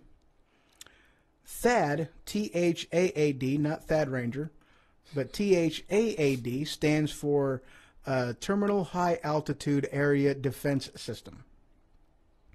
Terminal High Altitude Area Defense, which is the missile defense, like Israel's Iron Dome, the same Right. basically same type of thing that South Korea had employed down there. And basically, China had some sanctions and whatnot on South Korea, limiting trade between the two countries. Yes. My mouth, sometimes we agree, sometimes we don't. I think that was an instance of sometimes we don't. So, China had some sanctions put on South Korea. And basically, China strong-armed them into this agreement. And basically, is what this agreement does is, well, let me just go ahead and, find it again, because I don't remember this off the top of my head. Okay, so the military constraints are known as the 3 no's, meaning Seoul agrees there will be no further anti-ballistic missile systems in Korea, no joining of a region-wide U.S. missile defense system, and no military alliance involving Korea, the U.S., and Japan. Wow. Exactly. Basically, China just took away any hope that South Korea had of remaining a free nation away from North Korea. Because that's one of the things that a lot of people don't understand, is that North Korea, they don't see it as North and South Korea. They believe and has always believed in a unified Korea. That's what their goal is. Right. So now here China, by a diplomatic, strong-arm resolution, yes, but still a diplomatic resolution, forcing South Korea to part ways with the U.S., military speaking, and making it to where they can no longer get military support, not only from us, but from Japan as well. Yeah. It's not good. So now here you have it, which is the fear. If China is linking arms like this with North Korea, how long until they get the guidance technology that was given to them by Bill Clinton, might I add? Because, remember that it was Bill Clinton who gave the technology to China that allowed China, in order to bump up their missile technology to where they were able to shoot a U.S. satellite out of orbit. So they got the technology from us. So how long, depending on just how this goes. Well, you might have seen something about this too. There's a link between Iran and North Korea as well. That they're a rumor that they're starting to work together on the same issues. So Obama gives Iran $150 billion. Where do you think that money's going towards? Yeah, exactly. Okay, and how much of that $150 billion is North Korea going to benefit from? Oh, and that's one of them things too. Oh, we got chat going on. Hold on a second. Let me look into this.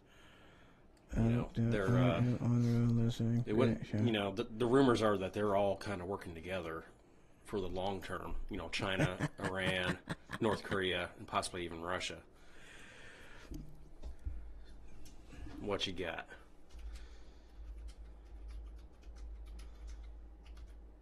And another thing that we talked about before is North Korea has a satellite that goes over the United States once every day, and it goes from south to north. And one of the fears is that they just don't flat know, does that satellite have a small nuclear device on it to where once it goes over the United States, they can detonate it and cause an EMP event? They don't know. Or just, basically give it a rate of decay and it re-enters into the atmosphere. Right. Because I don't know how big the satellite is. Right.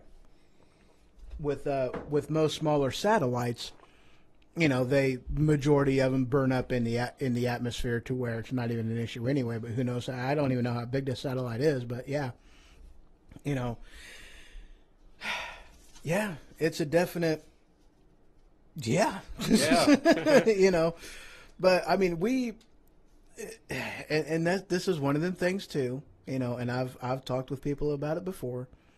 This is one of them global news things, the state of everything, and that this is one of them aspects too that you've got to really pay attention to. Exactly.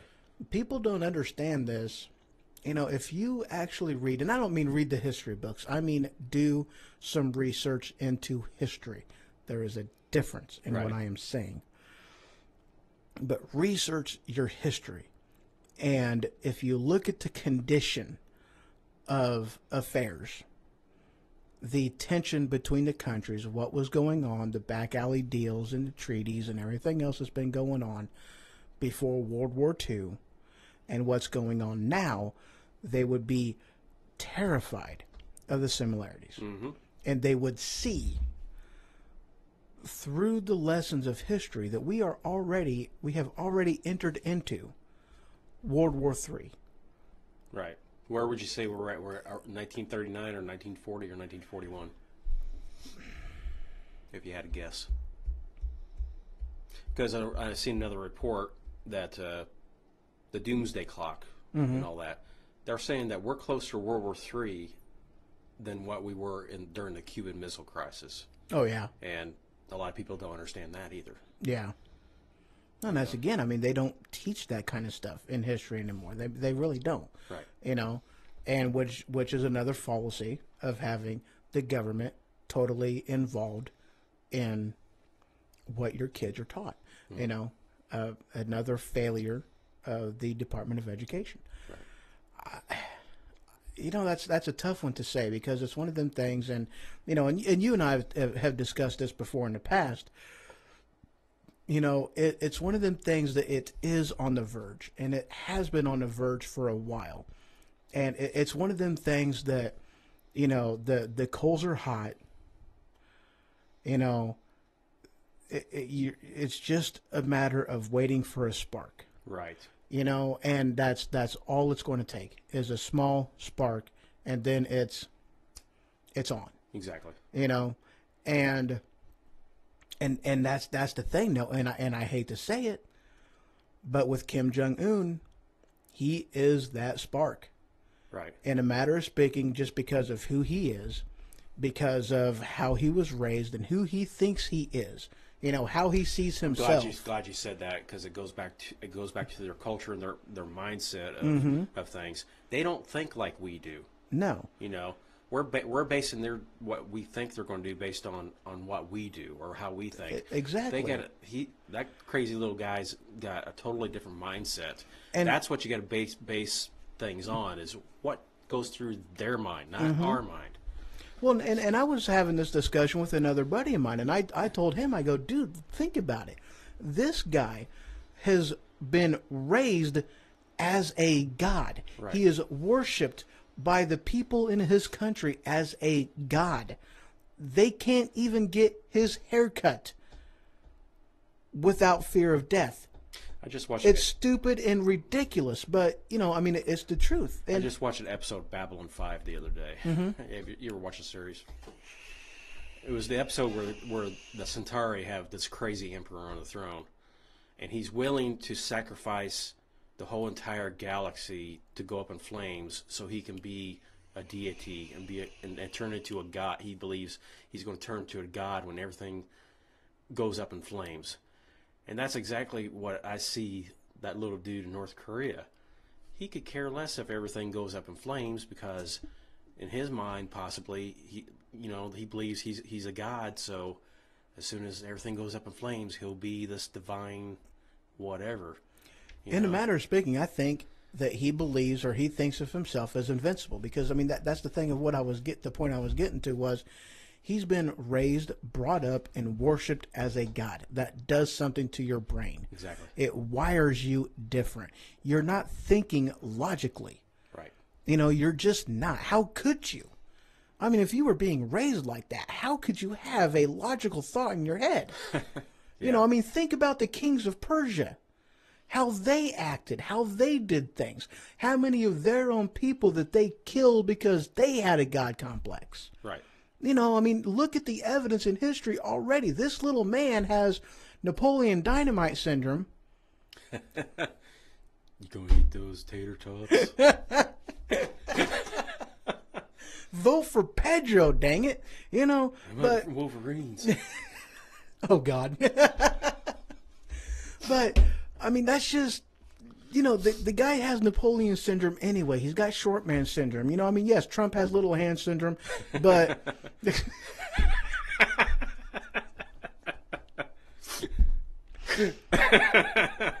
my mind did not check with my mouth did not check with my brain before that just flowed right out of my mouth, you know. Hey, But that happens. I know, but you know, Trump's got little hand syndrome, and Napoleon Dynamite over there has Napoleon, you know, syndrome, and it's just, you know, now granted, like I do not share the fear of the left of, you know, Trump just going all out and just pushing the button. I don't see that out of him. I really don't, Right. you know. Although I will say this, you know, to anybody who wishes to attack us, to anybody who has anything planned on, you know, on any attacks on us, to, you know, to China, to, you know, to Japan, to North Korea, you know, we have declared peace on Japan before. Japan don't want nothing to do with us. Right. Because they know how we declare peace. Right. You know, and Trump is just a man to say, let's declare peace on him. Right. And General Mattis is just the man to do it. Exactly. You know, I mean, it's just. I guess the whole scenario in my mind would be, to anybody listening, is don't count out any possibility. Oh yeah. You know, don't count any of it out, because there are so many players in this war game, if you want to call it. It's not just North Korea. It's not just the United States. There are so many people behind the scenes, wheeling and dealing and moving and shaking, and God only knows what could happen. It may be nothing. We can only hope, or worst case scenario. You just don't know, because there's so much going on behind the scenes that you're not going to know about. And truth be told, and this is one of the things that, you know, with Trump just getting back from his China tour, okay. One of the things that I think he did or was doing on that tour, you know, the last presidential tour that was done was the apology tour, the famous apology tour, Right. that Obama did.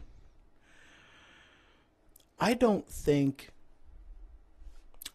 my suspicion with Trump's tour is, you know, talking with our allies is, I'm not a sissy boy. I got your back. Trust me, it'll be great. Right. To our enemies, don't fuck with me. Exactly.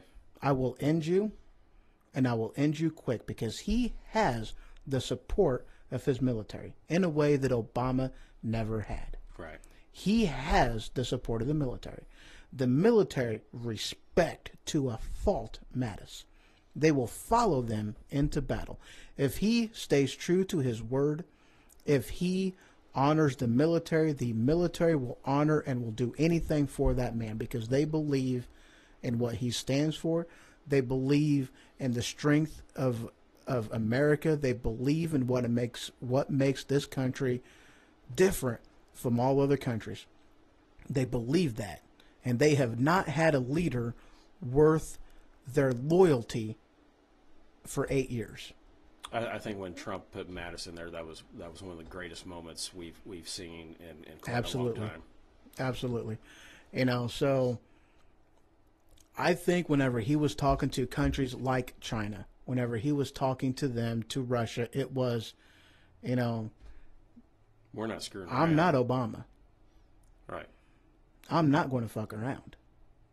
This is a whole new ball game.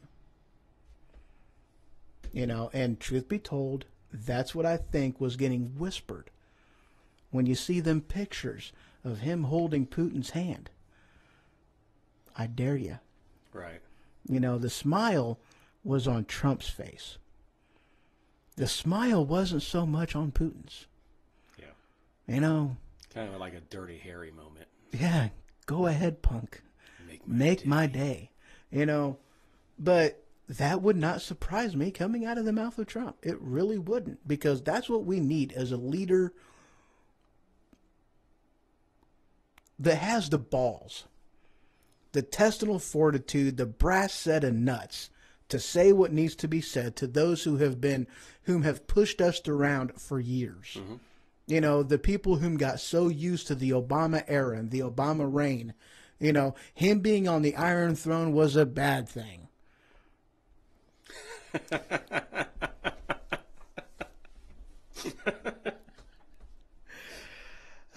Funny.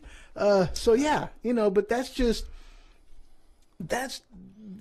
was more or less what I got out of this thing, you know, and I really, it's, you know, I think he was very much making it out to, and it kind of goes back to what you're saying too, is, you know, he's putting all the pieces in the right places right now by doing that too, with the enemies, with the friends, with the allies. You know, he's making sure everything is in order, just in case it all goes south. Yeah. To make, you know, because you don't want to just jump right in and do something. You want to make sure it's not a checker game, it's a chess game. Mm-hmm. You know, and I believe that's what you're saying. And he's doing. And the friction is in right now. The friction is in the China area. And, you know, he let our enemies know that he is not going to sit there and do nothing. And he let our allies know that we have your back and we will fight tooth and nail to get rid of this, you know. And that's what I think that tour was about, you know. And actually, you know, to the point we kind of touched on this a little bit earlier, that we had, about 3 weeks ago, I had a bowel movement, and it was great. It was amazing. 3 weeks ago. That was the last one I've had. Oh, wow. ISIS stronghold in the Middle East was eliminated. It was taken out. They lost it. And one of the things, no, wait, let me reverse. I got to reverse on this. The next article I had was talking about the images suggest that North Korea has a ballistics missile submarine, which I thought was interesting. Right. You know, well, what a lot of people don't understand is they do have a submarine force. Yes, they do. You know, I hear people that aren't really in the know out and about that think, oh, it's just little North Korea. They're backwoods and they don't have any. Well, no, you better do your research. They got a lot more than what people realize. Well, here's the thing, though, and this is more or less why. One of the reasons why we are I don't want to say we are in an extreme disadvantage with any type of a battle against North Korea. But with North Korea, you have too many variables and there are too many unknowns. The bottom line is we don't know what they have. Right.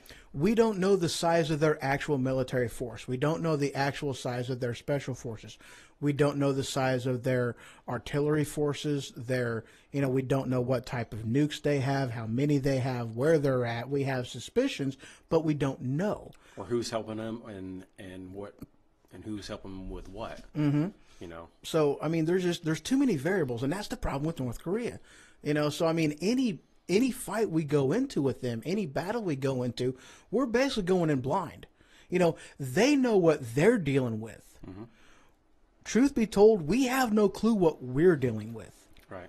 You know, and that's just, you know, that's a case of, you know, to be aware, you know, that just be mindful. Did you see the the topic about something about North Korea experimenting with biological weapons as well?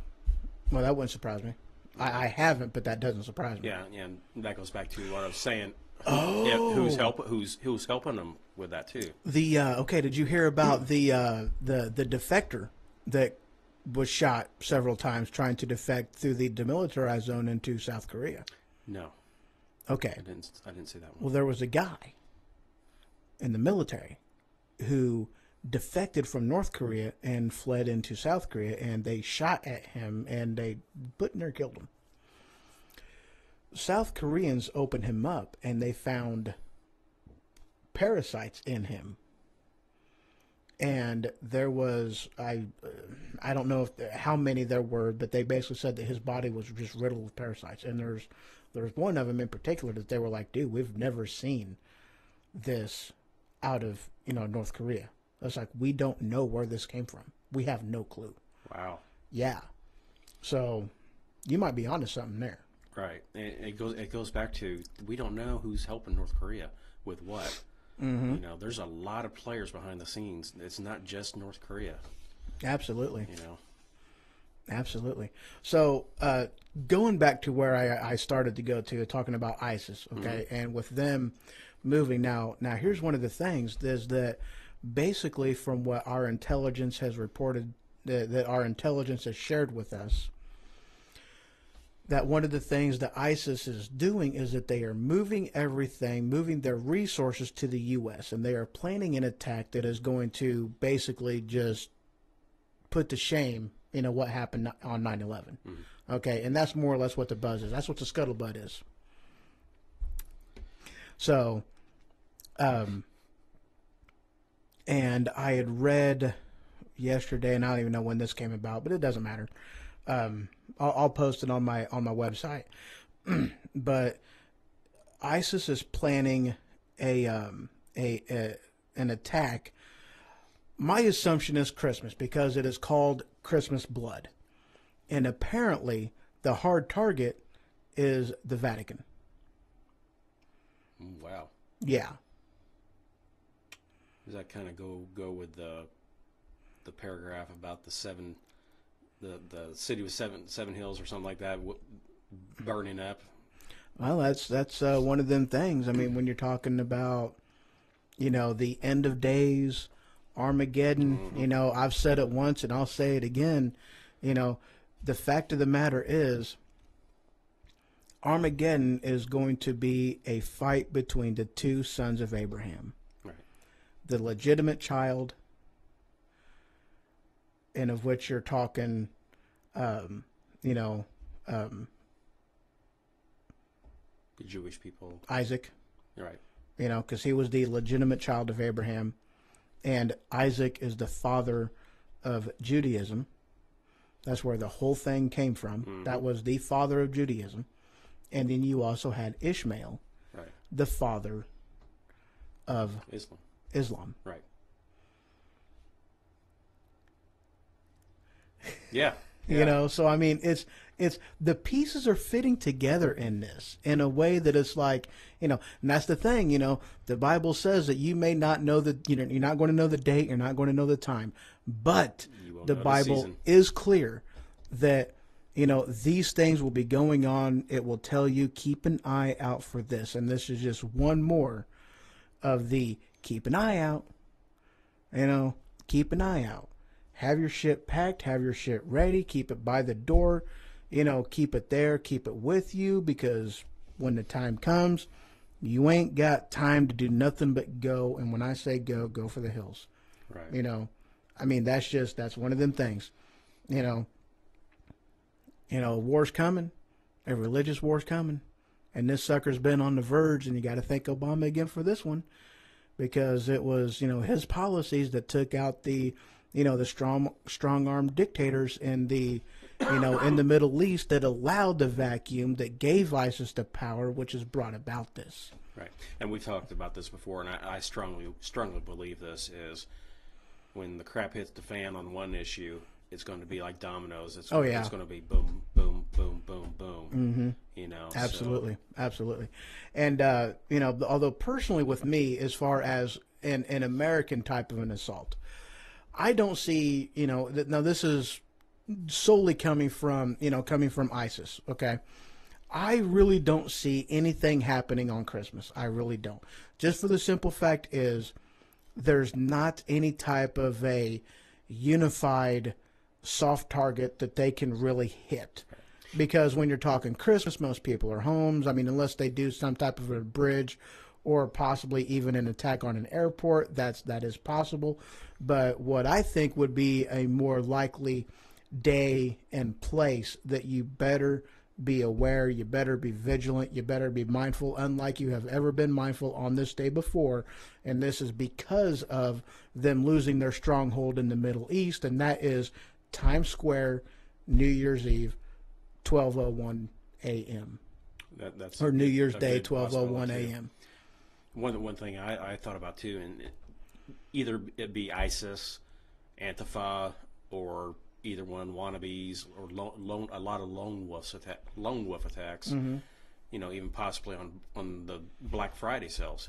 Oh yeah, that wouldn't surprise me. You get 10 people across the country to go to, a department store we won't name, and how much damage can one person do, as we've seen in Las Vegas? Oh, a suicide, or just a suicide bomber in general. And then just times that by just 10 people across the country. Mm-hmm. How much damage could they can inflict more casualties than 9/11, doing not just little attacks like that. Well, that's one of them things that that the FBI has already done a threat assessment on this, and that is with ISIS being able to get a hold of basically RPGs and attack planes on the way in or on the way out at airports. Right. So I mean that is a possible target right there, because basically speaking, there is nothing to stop them from doing that. You get close enough to that fence line, you right time of day, planes coming in, planes going out, there you go. You've now locked out that entire place and made it a lockdown. Nobody in, nobody out. Now, who do you got on the inside? Exactly. You've made every single one of them people a target, just for one, and you strike, you strike Dallas International, you strike O'Hare, you strike LAX, you strike, the ones over here. I mean, you only need 4, maybe 5, and that's it. Mm-hmm. And you've basically shut down air traffic again in the entire country. Right, and do that during during the holiday season, and mass hysteria, complete panic. And economic damage alone. Oh, hell yes, economic damage. I mean, that would be enough right there that would probably collapse our economy right there. Right. Because back in 2008, if people actually knew how close we were to a complete failure, I mean, it was down to minutes of this. I mean, it really was. It was down to the wire. And if one thing was not done right then by that person, the whole thing would have collapsed then. And if people actually knew how fragile we were and how close we were to a collapse then, it would have collapsed. But they kept it hush. Right. They kept it quiet. They made it to, they kept people silent, and it never went mainstream. Never went mainstream. Right. So that pretty well concludes the show. And holy shit, that was that was 2 hours and 46 minutes. Wow. I know. Although I'll tell you what, though, I mean, an awesome show, good time. I definitely did not intend on no damn 3-hour show. I mean, I have 13 minutes left of available broadcast time on Spreaker. So that just goes to show you that, yeah, this is a long-ass show. But kick-ass show, man. Thank you for joining me. That was, good time. That's very awesome. The next show that I do is going to be Religion Ho-Ho's Way. I'm not going to do that at 7 o'clock, considering it's like 5:30 now. I'm taking a break. I'm getting off the radio for a while. I'm done for a time. And truth be told, I really haven't even decided on the topic I'm going to do for it yet. I mean, I've got all kinds of things swimming around in my head. I haven't settled on the topic yet. So I don't even know where I'm going with that yet. But, you know, I mean, hey, the Bible's a big book, and there's all kinds of things in there. So, I mean, it could be on anything, you know. And one of the other things that I'm going to be doing shortly, and let me go ahead and grab a pen so this way I can write this down, is my next show that I do. I'm going to be doing this tomorrow night, guys, okay? So Monday night on the Ho Ho Show, 7 p.m., I'm taking a break from the news, and I am going to, you know, touch base on a topic that is near and dear to my heart, you know, and it's one of them things that I'm sure you can attest to this, and you can be witness. Flatulence. No, but close. Okay. It's one of them things that is lost on the millennial generation, you know, with people that are, you know, a significant amount of time younger than mine, is you just don't, and I think part of the problem is just kids don't pay attention, but you just don't have the bathroom awareness to have proper bathroom male etiquette, you know, because I mean, you know, there's rules, you know, there's rules on what you can say, when you can say, you know, there's rules on,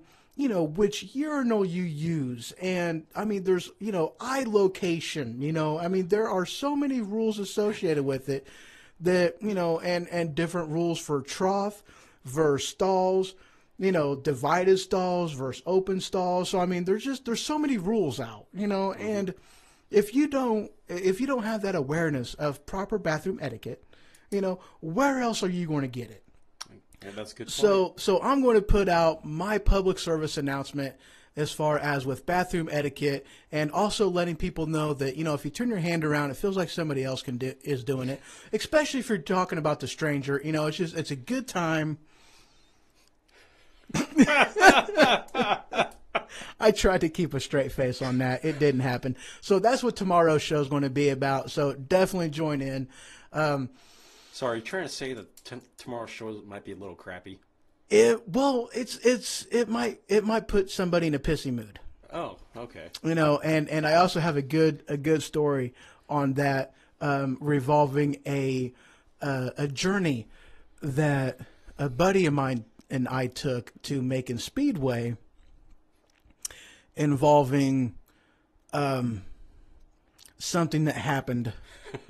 You know, and of course I'm talking about Brandon, host of the Machine Radio Show, and what happened, what he did. I was not at the plate at the time this happened, but I damn near pissed myself laughing because it was that funny. I mean, wow. Oh my God, Ermiger, it was amazing. Ermiger, it was wow. I had never, I can't discuss it here. So that'll be on tomorrow's show. So bathroom etiquette in the men's bathroom, you know. So that's what tomorrow's show is going to be about. Join me on that one. And also, you know, on the Ho Ho Show website, hohoshow.com, I have on the episodes page. So like if you're on the mobile site, you know, you have to, you know, like in the upper right-hand corner, there's like the 3-line thing. You got to click on that, and it gives you the drop-down menu that has all 4 pages on there. So if you go to the bottom of the page, you'll see episodes, of which case I have a embedded player for the Ho Ho Show, and then I also have a video that links to my YouTube page. But the video that I have on there is only one show. I can't actually live stream to it, and it is a very amazing episode. It is the attack of the loose deuce. Yeah. So I did that story that is available on my website. So definitely check it out. And you know, I have everything linked up the way it's supposed to, the way I'm wanting it. So definitely makes things a lot easier. Sometime also in the beginning of the year, of course, I'm going to be having a new computer up and going, so I'm very excited about that. I'm going to be purchasing a different camera to get better video quality out of this thing. I'm excited about that. I am also going to be getting an actual app downloadable from Google Play for the Ho Ho Show. So, you know, if you're interested in listening to the show, you can just download my app straight from Google. I haven't decided if I'm going to go ahead and do an iPhone, you know, one available in iTunes or not. I haven't decided. Probably not. And I'm probably just going to be doing the Ho Ho Show for the downloadable app. So, but that'll be available as well come the first of the year. So yeah, all kinds of good stuff going on. I'm very excited about it. Let me look at shit. I still cannot believe I've, you know, damn near 3 freaking hours. Hey, Steve Howard, how you doing? Woohoo! I'm sorry, I didn't mean to put your name out there like that. Too late. I know it. Again, you know, my mouth just, you know, my eyes talk to my mouth, but it didn't talk to my brain in between. I'm sorry about that. But, yeah, so I love you, man. I really do. And Bob, I love Bob. Bob's awesome. He's on here, too. Hi, Bob. Hi, Bob. What's Bob's? Oh, yeah. I'm not going to say that because I already screwed up and put his name out there once. I'm not going to do that again. So, but yeah, so good times. I thank you guys for joining me. You know, it's an awesome show, man. I mean, it really was. We covered a lot of, we covered a lot of information on this show. We really did. Yes, we did. It was, holy shit, we covered a lot of information. Yeah, there's a lot of information out there to be covered. There is. The truth is out there.